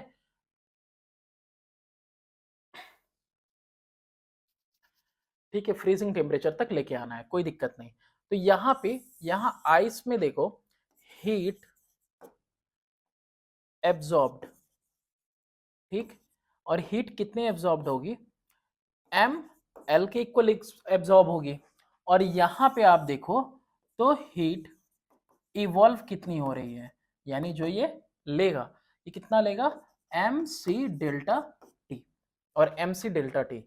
तो since heat absorb is equal to heat evolve, ठीक है, जितना ये हीट देगा उतना ही ये हीट लेगा, फाइनल टेम्परेचर 0 डिग्री सेल्सियस तक ही आना है। ये आइस है, बस ये मेल्ट होके इसको एनर्जी दे देगा, तो इसीलिए यहाँ पे सिर्फ ml लगाया है। तो ml is equal to M C delta T. Mass किसका रखेंगे यहाँ पे, इस वाले का, यानी 17 इंटू एल का मुझे नहीं पता, एम सी डेल्टा टी देखते हैं, यानी 40 ग्राम था, और 40 ग्राम, और वो भी 4.2 स्पेसिफिक हीट कैपेसिटी इसकी, और टेम्परेचर में चेंज कितना है 34 से 0 डिग्री सेल्सियस, यानी 34। तो इसको अब कैलकुलेट कर दो, L is equal to 40 into 4.2 into 34, upon में कितना कर दोगे 17, 1 जा 2 जा, कितना हो जाएगा 2 4 जा 8, 8 2 जा 16 के 6, 8 4 जा 32 एंड 33, 336 जूल पर ग्राम, ये आ जाएगा स्पेसिफिक लेटेंट हीट। आप क्वेश्चन देखना अच्छे से, पढ़ना, यही बस इतनी बात कही हुई है, आपके पास अंडरस्टैंडिंग होनी चाहिए। जरूरी नहीं है कि हर एक क्वेश्चन में एक ही तरह का फॉर्मूला जाए, अंडरस्टैंडिंग होनी चाहिए, तो अंडरस्टैंडिंग के अकॉर्डिंग आपको ये करना है। चलिए, एक और क्वेश्चन है जो बहुत ज्यादा अंडरस्टैंडिंग आपसे मांगेगा, और ये वो है क्वेश्चन नंबर 6। क्वेश्चन नंबर 6 में है कि find the result of mixing 10 gram of ice at -10 degree Celsius with 10 gram of water eight 10 degree Celsius. ये बहुत इंपॉर्टेंट क्वेश्चन है, मार्क कर लेना है इसको। देखो यहाँ पे मैंने लिख दिया कि भाई ये आइस है, ये वाटर है, आइस और वाटर, ये मास इसका कितना है 10 ग्राम है, और इसका भी मास 10 ग्राम है। ये -10 डिग्री सेल्सियस पे आपको दिख रहा होगा, और ये कितना है, वाटर है एट 10 डिग्री सेल्सियस। ठीक है, specific heat capacity, latent heat सब दिया हुआ है। ठीक है, कोई दिक्कत नहीं है। यहाँ पे मैं दिखाता हूँ, ये इंपॉर्टेंट, ये पार्ट और ये वाला, ये तीसरी चीज, ये चीज इंपॉर्टेंट है। अब देखो अंडरस्टैंडिंग देखना, इस क्वेश्चन में अंडरस्टैंडिंग आपसे मांग रहा है। ठीक है, ये बर्फ है और ये पानी है आपका। यहाँ पे अगर हम बात करें तो ये आइस क्या होगा, जो -10 डिग्री सेल्सियस है वो पहले किस में चेंज होगा, 0 डिग्री सेल्सियस आइस में चेंज होगा, और उसके बाद जाके कहीं वाटर में चेंज होगा। अब किस टेम्परेचर पे जाएगा ये तो मुझे भी नहीं मालूम, आपको भी नहीं मालूम। ठीक है, चलिए अभी हम यहाँ पे ये देखते हैं, ये क्या है, ये हॉट ऑब्जेक्ट है। क्या है, हॉट ऑब्जेक्ट है। अगर ये हॉट ऑब्जेक्ट है तो अगर हम चेक करें कि ये कितना हीट इवॉल्व करेगा सिर्फ 0 डिग्री सेल्सियस तक आने में। ठीक है, तो ये जो है हीट इवॉल्व होगा, वो कितना इवॉल्व होगा, mc डेल्टा टी।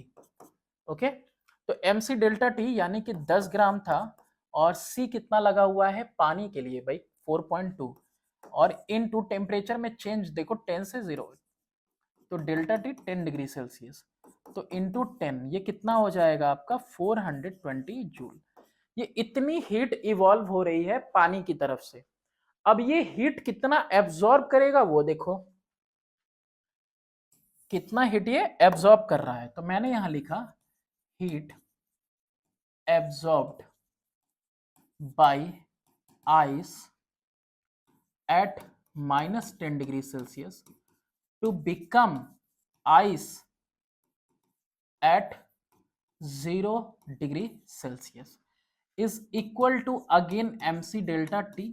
आखिर बर्फ जो एक माइनस के टेम्परेचर पे, वो 0 तक आने पे कितना लेगा, कितना लिबरेट करेगा।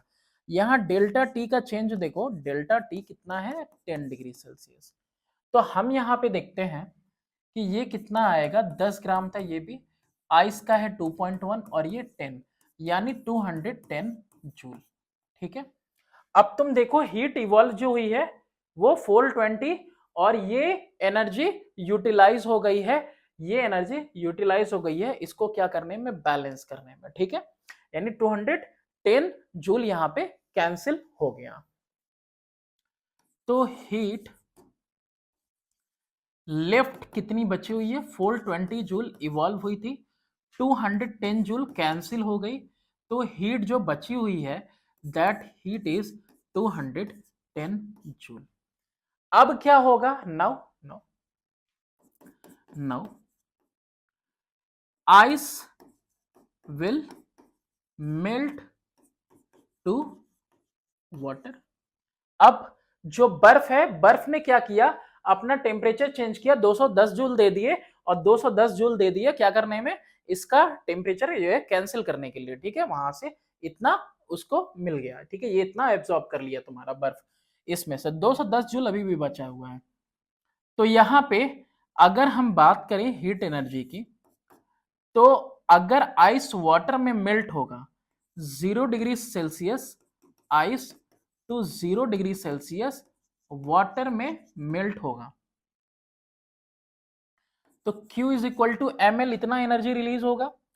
तो M कितना है यहां पे, 10 ग्राम है, और L कितना होता है 336, यानी 3360 joule energy will be released.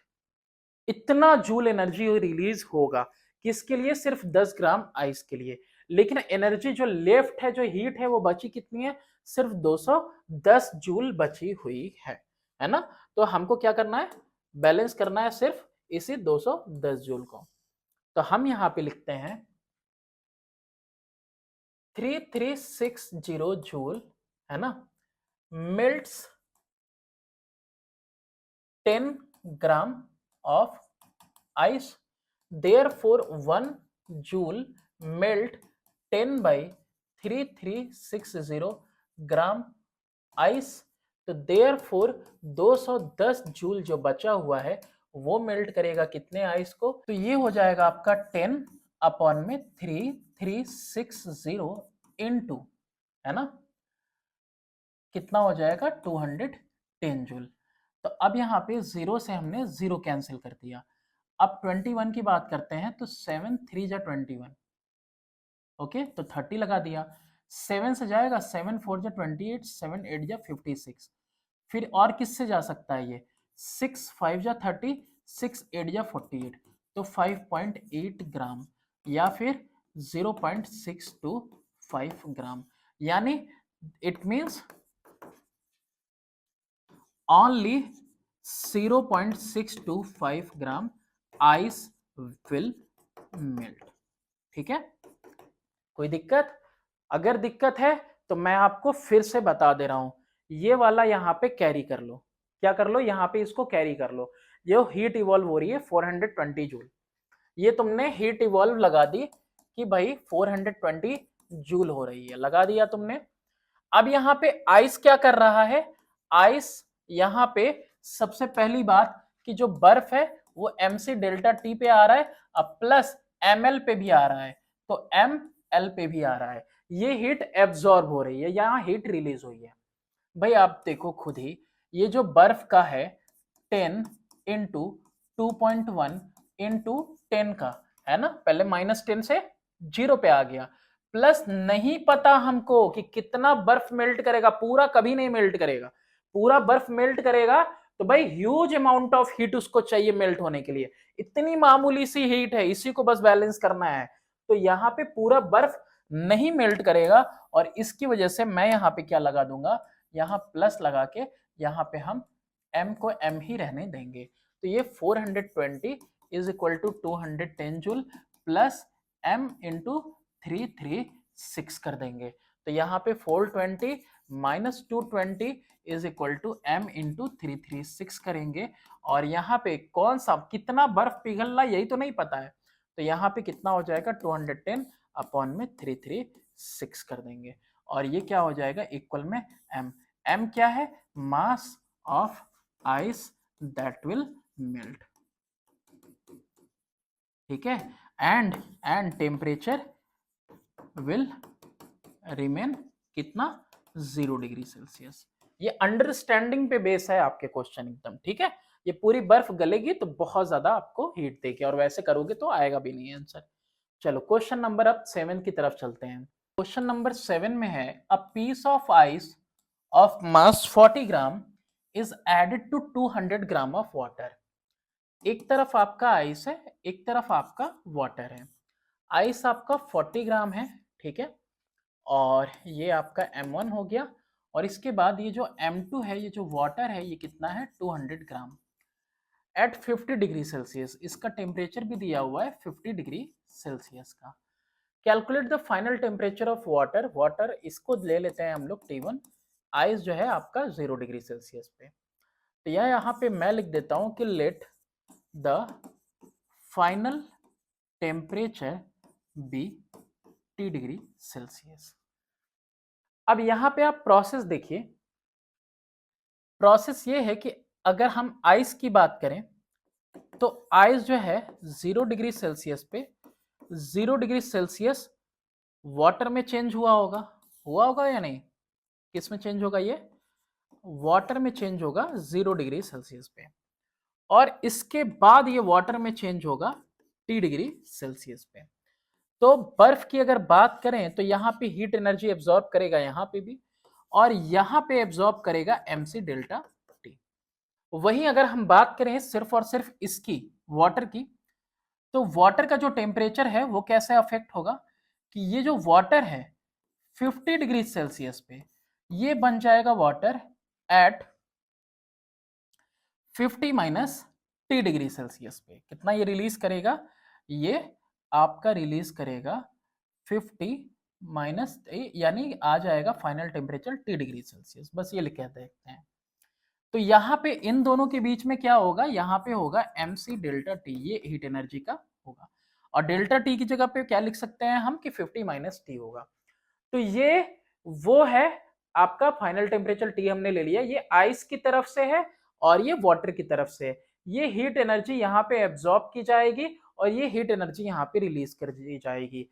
ये क्या है, हीट एनर्जी एब्जॉर्ब हो रही है इतनी, और यहाँ पे ये हीट एनर्जी रिलीज हो रही है ना। और ये दोनों अब बैलेंस हो जाएंगे टेम्परेचर T डिग्री सेल्सियस पे, T डिग्री सेल्सियस पे, ये भी आ गया। तो चलिए इसको मैं आपको और भी अच्छे से अगर लिख के बताऊं तो क्या ही बताऊं अब आपको। हम्म हम्म, लिखते हैं कि heat taken by ice ice to melt, ठीक है, plus heat taken by ice to rise the temperature from 0 to T degree Celsius, and this heat is equal to heat given by heat given by water at 50 degree Celsius. अब तो clear है, अब तो clear है। वो चीज नहीं समझ में आई तो ये तो समझ में आ रहा होगा।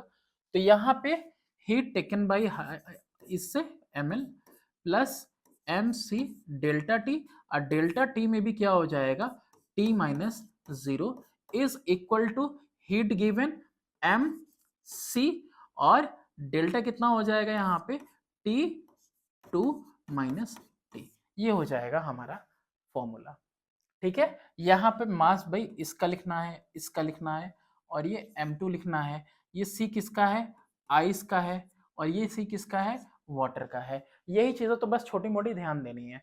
M1 की बात करें 40 है, 40 इंटू कितना है 336 है, ग्राम में है, चलो ठीक है, प्लस M1 यानी कि 40 ही ग्राम है, और यहाँ पे हीट कैपेसिटी ये कितने पे आ रहा है आपका, किसका है, आइस आइस आइस कहाँ गया भाई, आइस का 336 तो हो गया, ये जूल पर केजी था, कोई दिक्कत नहीं, हम ग्राम में निकाल रहे हैं, ग्राम में निकाले, इसमें निकाले, उसमें निकाले, कोई दिक्कत की बात नहीं है। हाँ, हम ढूंढ क्या रहे हैं यहाँ पे, हम ढूंढ रहे हैं हीट कैपेसिटी ऑफ वाटर। ये मेल्ट हो चुका था, वाटर में चेंज हो गया, तो 4.2 ही लेंगे, 4.2, और t minus 0 is equal to mass दूसरा वाला 200 ग्राम है, इनटू स्पेसिफिक हीट कैपेसिटी किसकी, वाटर की 4.2 है, और T2 की वैल्यू कितनी है 50, माइनस कितने पे आ जाएगा, T पे आ जाएगा। चलिए अब क्वेश्चन को सॉल्व करते हैं। यहाँ पे 4 6 जा 24 आ गया, 4 6 जा 24, 4 3 जा 12, 14 का 4, और 4 3 जा 12, और 1 13, 13 440 प्लस 42, 4 2 जा 8, 4 4 जा 16, और ये हो गया आपका t minus theta is equal to, ये कितना हो गया आपका, अरे देखो कंफ्यूज नहीं होना, ये जितना भी केजी वाला था ना, इसको 4.2 जूल पर ग्राम हमने कर दिया, ऐसे ही 336 था ना, 3.36 इंटर आना चाहिए, तो इसको भी हमने 336 कर दिया। नहीं नहीं नहीं, ये सही था, यही सही था, सही था, सही था, वो एक्स्ट्रा नहीं है, एक मिनट, वो सही है एकदम अपनी जगह पे, एकदम सही है, वो सही है। ठीक है, तो यहाँ पे 336 जूल पर ग्राम कर दिया हमने। चलिए यहाँ पे इतने पे आगे बढ़े, 42 टू जा कितना होता है 84, 840 हो जाएगा, और ये 50 माइनस टी आएगा। कैलकुलेट करना है बस इसी को, ये कैलकुलेट हो गया, आपका काम बन गया। 13440 प्लस 168t, और ये तो जीरो है तो जीरो ही रह गया, कोई दिक्कत नहीं, उसको हटा दो।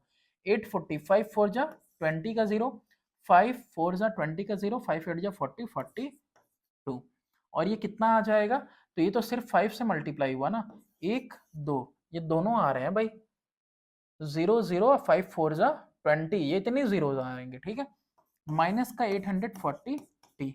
अब इधर देखो आप, हुआ क्या, 168t प्लस में 840t इज इक्वल टू 4200, 42,000 में से 30,440 हमको क्या करना है, माइनस करना है। ये इधर को ऐड करके देख लेते हैं भाई कितना आ रहा है, ये ऐड आ रहा है, और 6 4 10 का 0, 8 1 9 1 10, 1008t इज इक्वल टू, ये कितना हो जाएगा इसको भी देख लो, 42,000 है यहाँ पे, 42,000 और 13,440। थोड़ा स्लो हो गया हम लोग यहाँ पे, क्या ही बोलूँ मैं, ठीक है। तो कितना आ रहा है ये, 4 से 1 जा चुका है, तो 2,800, 28560 कितना आ रहा है, 28560 आ रहा है। अब नेक्स्ट पेज पे करते हैं, t is equal to, t is equal to 28560 upon में 1008, यही तो है, यही तो है, ठीक है। 28560 और 1008 आ रहा है। तो 8 के टेबल से जाता हुआ तो दिख रहा है मेरे को, तो ऐसा करते हैं, करके देखते हैं इसको, 8 1 जा 8 और ये 20, तो कितना हो गया, 8 2 जा 16, 8 6 जा 48 हो गया, और ये 8 3 जा 24, 45, 8 5 जा 50, 40 और 8 7 जा 56, कुछ इतना आ गया। इसके बाद भी कट रहा है 263 जा, और 2 से 1785, ठीक है। फिर उसके बाद 63,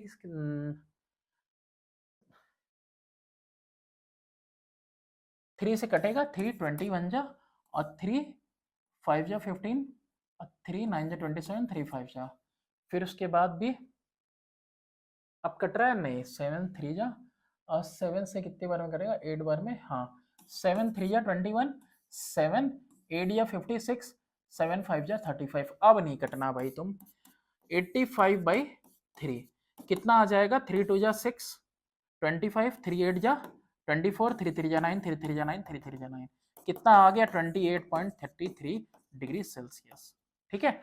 चलो कैलकुलेशन भी इसी टाइम होता जा रहा है हम लोगों का, ठीक। तो चलो ये हो गया आपका ये वाला question, question number 7। Question number 7 के बाद है क्वेश्चन नंबर 8।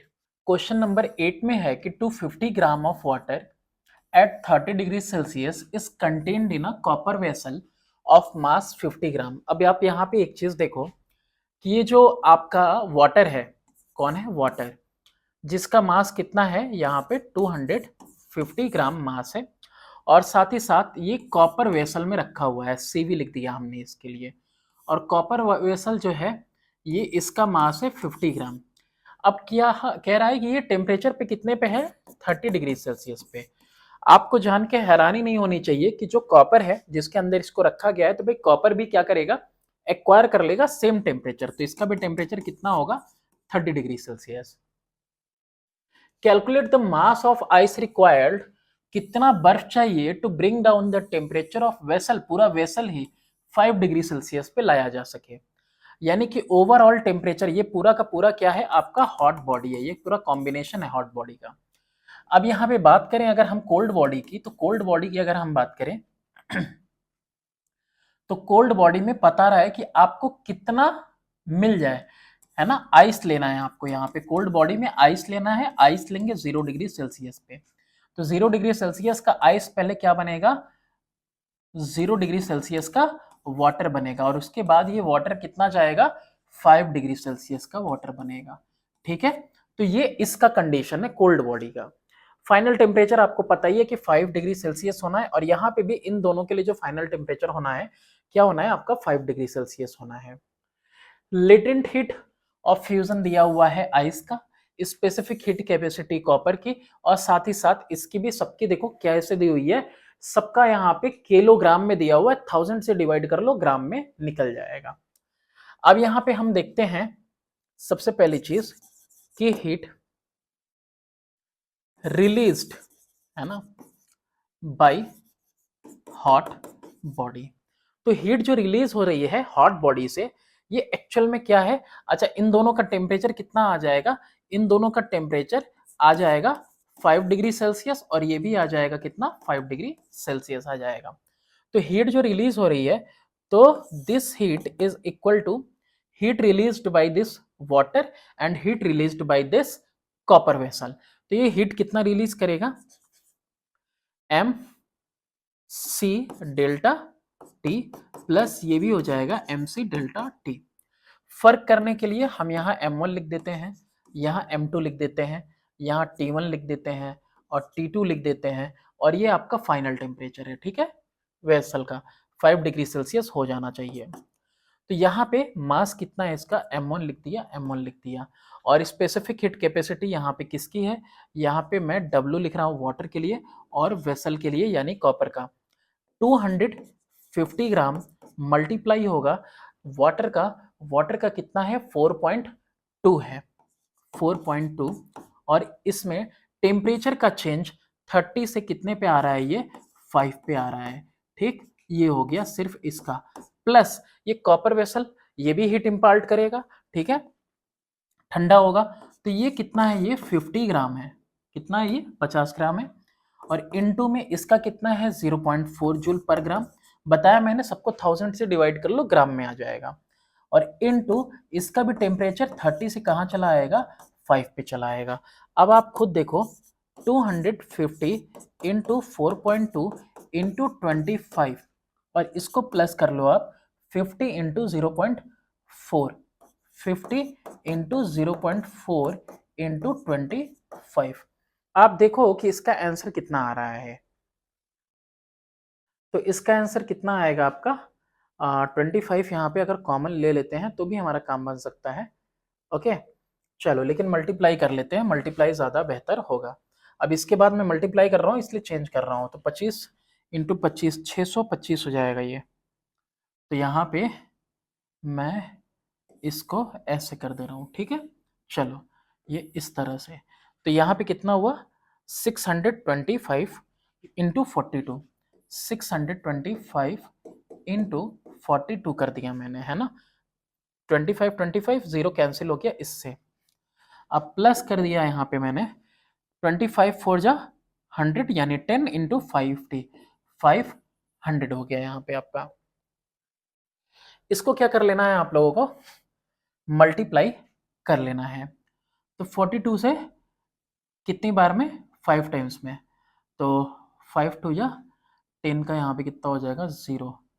तो ये आ जाएगा आपका लगभग 26,250 प्लस 500, कितना हो जाएगा ये 500।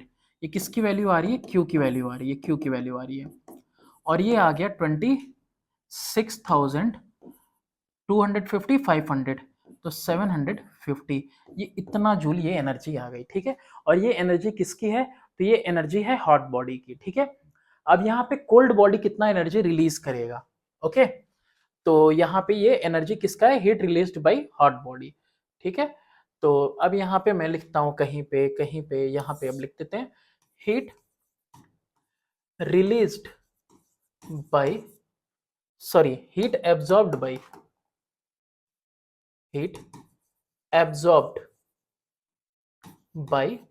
Cold body. और ये Q किसके इक्वल आ जाएगा, आप देखो कि ml के इक्वल आ जाएगा, साथ में प्लस mc डेल्टा T के इक्वल आ जाएगा। अच्छा, जितना बर्फ यहाँ पे है वही पिघलेगा और वही पानी बनेगा, है ना, 5 डिग्री सेल्सियस का। तो यानी मैं m कॉमन ले सकता हूँ, L plus C delta T भी लिख सकते हैं। और यही m शायद हमें निकालना है आइस का ही। तो m यहाँ पे हमने m रहने दिया, लेटेंट हीट ऑफ आइस 336 हो गया। और c की वैल्यू कितनी हो जाएगी, कितना है बर्फ का कितना दिया हुआ था यहाँ पे, नहीं बर्फ का क्या ही दिया होगा, वाटर में देगा, बर्फ का तो हो गया 4.2 इनटू टेम्परेचर में चेंज कितना आया ना है 5 आना है। देखो ना यहाँ पे 0 डिग्री सेल्सियस से 5 डिग्री सेल्सियस, तो यहाँ पे डेल्टा टी कितना हो जाएगा भाई 5 डिग्री सेल्सियस। तो यहाँ पे ये दोनों ऐड कर देंगे हम, तो M336 प्लस 2NT1, ये कितना हो जाएगा M, ये 1 ऐड किया 7, 3 2 5 और ये 3, 357। ये भी क्वांटिटी ऑफ हीट। ये अब आपको पता है कि heat released is equal to heat absorbed. क्या होता है, heat released by hot body is equal to heat absorbed by cold body, ठीक है। तो यहाँ पे ये 26,750 is equal to m into 357। I think इतना ही है ना, 357। यहाँ पे m की वैल्यू कितना आइस होगा जो पिघलेगा, तो 26750 अपॉन में कर देंगे 357, और ये 74.929 के करीब आएगा, और 74.93 भी आप लिख सकते हो। यह आंसर आएगा आपका किसके अंदर, ग्राम में आएगा। ठीक है, चलो देखो, जो ज्यादा कोई लेंदी क्वेश्चन होगा उसको अब हम इसी तरह से करने वाले हैं। एक तरफ हॉट बॉडी है जो रिलीज कर रही है हीट, एक तरफ आपका हीट एब्जॉर्ब कर रही है कौन सी, कोल्ड बॉडी है। तो यहाँ पे ये दोनों ही heat lost is equal to heat gained, ये वाला फॉर्मूला प्रिंसिपल ऑफ कैलोरीमेट्री मैंने लगाया और लगा के यहाँ पे सॉल्व कर दिया। यहाँ पे यही तो नहीं पता था कि आखिर कितनी बर्फ गलेगी। ठीक है, जो बर्फ गलेगी वही बर्फ यानी वो पानी, उसका भी टेम्परेचर 5 डिग्री सेल्सियस राइज करेगा। ओके, चलो नेक्स्ट क्वेश्चन करते हैं। Question number 9, 2 kg of ice melt when water at 100 degree Celsius is poured in a hole drilled in a block of ice। भाई बर्फ था, उसके अंदर होल ड्रिल था, उसके अंदर जो है हमने 100 डिग्री सेल्सियस का पानी डाला, और पानी डालने पे क्या हुआ कि वो आइस 2 kg का मेल्ट कर गया। What mass of water was used given specific heat capacity, और ये वगैरह वगैरह। ये कितना है, 10 का क्यूब है भाई, ये 10 का क्यूब है। तो यहां पे हम देख रहे हैं कि हीट, अच्छा उससे पहले मैं ये बता दूं कि भाई यहाँ पे 2 kg का आइस है, यहाँ पे आइस है और यहाँ पे वाटर है। आइस का वजन कितना है, 2 किलोग्राम, और यहाँ पे कितना वजन है, यही चीज आपको यहाँ पे निकालना है, मेरे को नहीं पता। इसका टेम्परेचर कितना ले लेंगे, इसका टेम्परेचर ले लेंगे 0 डिग्री सेल्सियस पे आइस है, और इसका हम लोग ले लेंगे 100 डिग्री सेल्सियस पे। कह रहा है what mass of water was used. ठीक है, चलो अब यहाँ पे क्या कह रहा है, हीट रिलीज्ड, ये क्या है, एक ये जो है आपका कोल्ड बॉडी है, ये कौन सा है आपका हॉट बॉडी है। तो heat released by hot body is equal to heat absorbed by cold body. Cold body ये है एब्जॉर्ब करेगी, ये वाली रिलीज करेगी।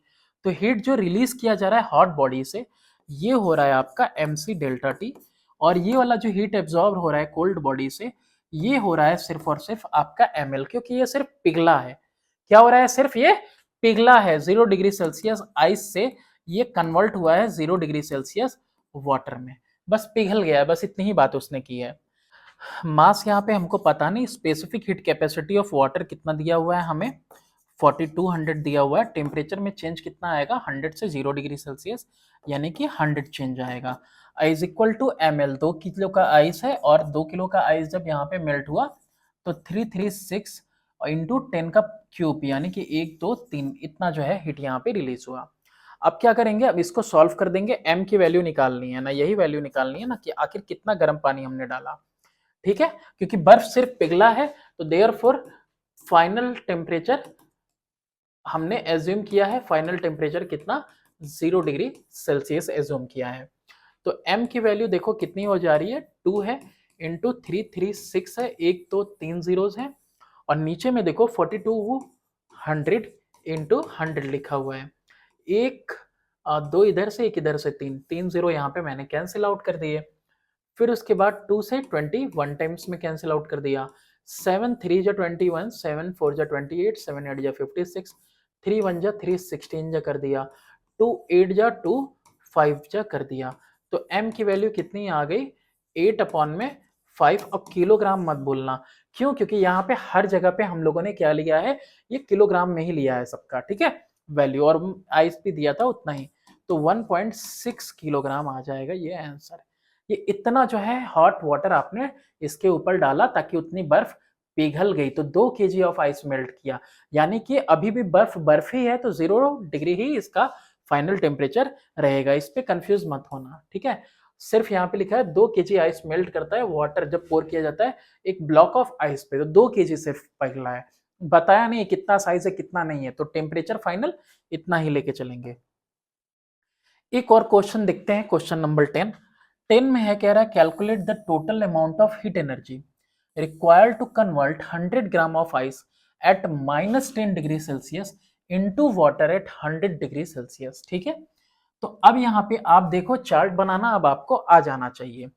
आपसे कह रहा है कि आपको कन्वर्ट करना है आइस एट -10 डिग्री सेल्सियस। तो आइस -10 डिग्री सेल्सियस पे है, तो ये आइस बनेगा पहले 0 डिग्री सेल्सियस का, फिर ये आइस वाटर बनेगा 0 डिग्री सेल्सियस का, फिर ये वाटर जाएगा किसके ऊपर, 100 डिग्री सेल्सियस के ऊपर। क्या ही अच्छा है ना, आपने बना दिया पूरा। अब आपको पता है कि जब यहाँ पे एक ही फेज में चेंज हो रहा है तो mc डेल्टा टी लगेगा।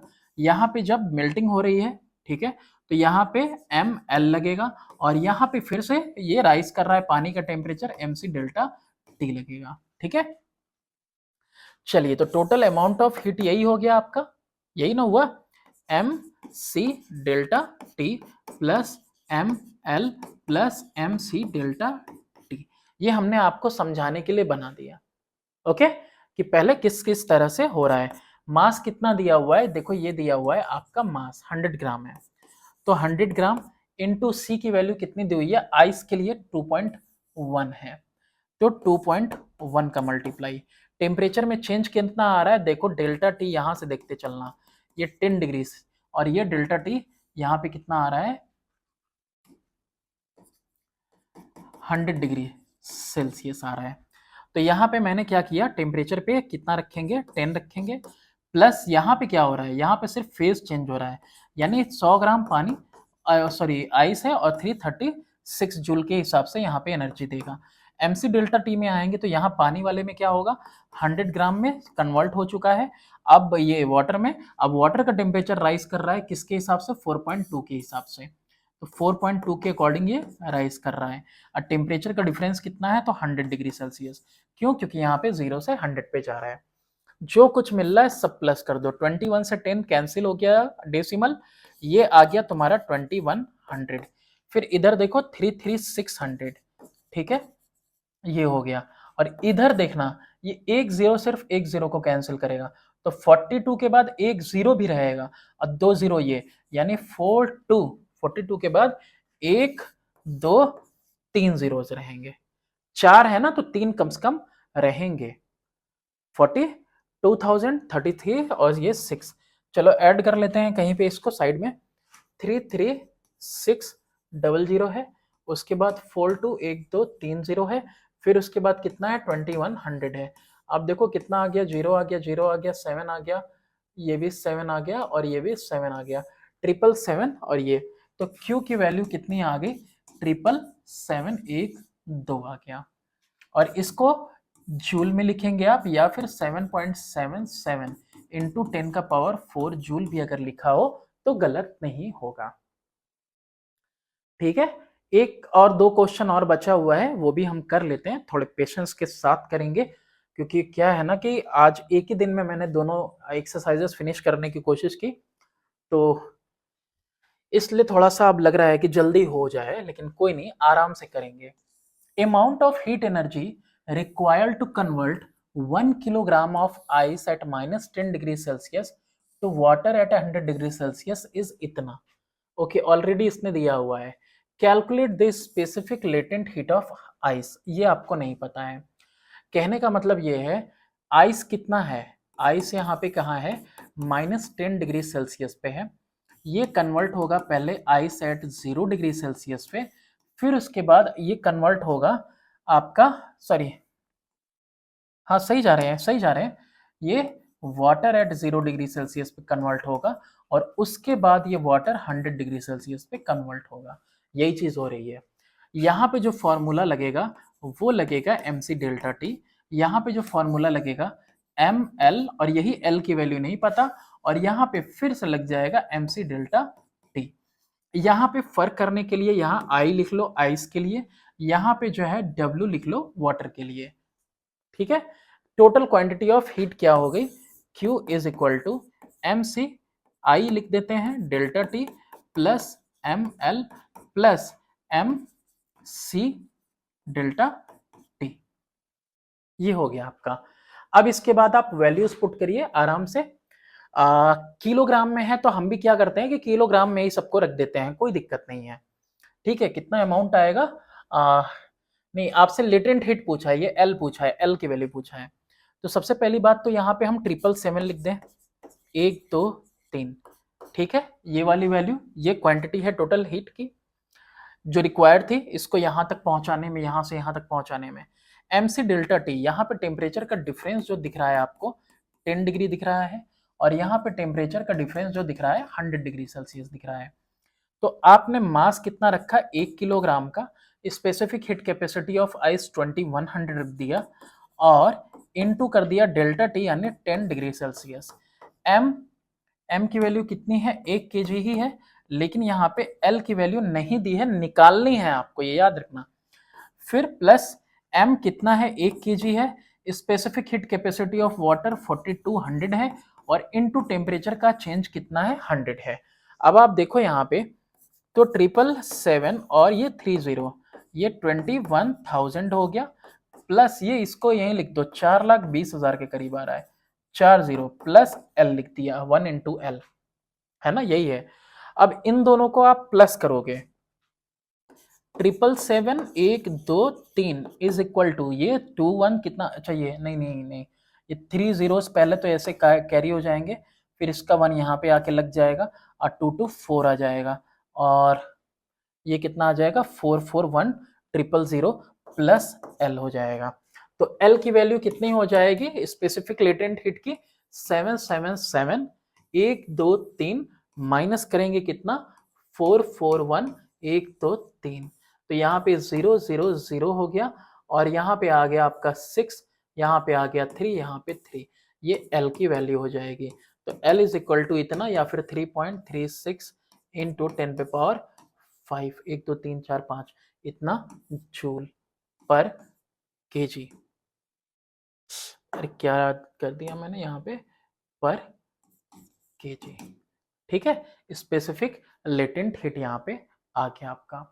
क्वेश्चन नंबर 12, आई थिंक ये लास्ट है क्या, हाँ लास्ट है, ओके। इसके पहले अब कुछ नहीं बचा ना, कोई नहीं, क्वेश्चन और भी है जो हम करवाएंगे जरूर आपके एग्जाम से पहले, पूरी कोशिश है, और क्वेश्चंस मेरे पास ऑलरेडी हैं, बस उनको पीपीटी बनवा के करवाना है सॉल्व आपको। 200 gram of ice at 0 degree Celsius convert into water at 0 degree Celsius in 1 minute, ठीक है। और कह रहा है कि when heat is supplied eight a constant rate, पहले इतने पे ही रहो, इतने पे ही, मास कितना दिया है, 200 ग्राम दिया हुआ है, ठीक है। आइस जो है वाटर में कन्वर्ट हो रहा है, ये आइस है जो 0 डिग्री सेल्सियस पे कन्वर्ट हुआ, 0 डिग्री सेल्सियस वाटर पे कन्वर्ट हो गया। तो यहाँ पे लगा क्या, यहाँ पे लगा ml, ठीक है। Q is equal to ml, m कितना है भाई, 200 ग्राम है, और स्पेसिफिक लेटेंट हीट कितना दिया है, 336 ग्राम में ही दिया है, तो कोई दिक्कत नहीं है।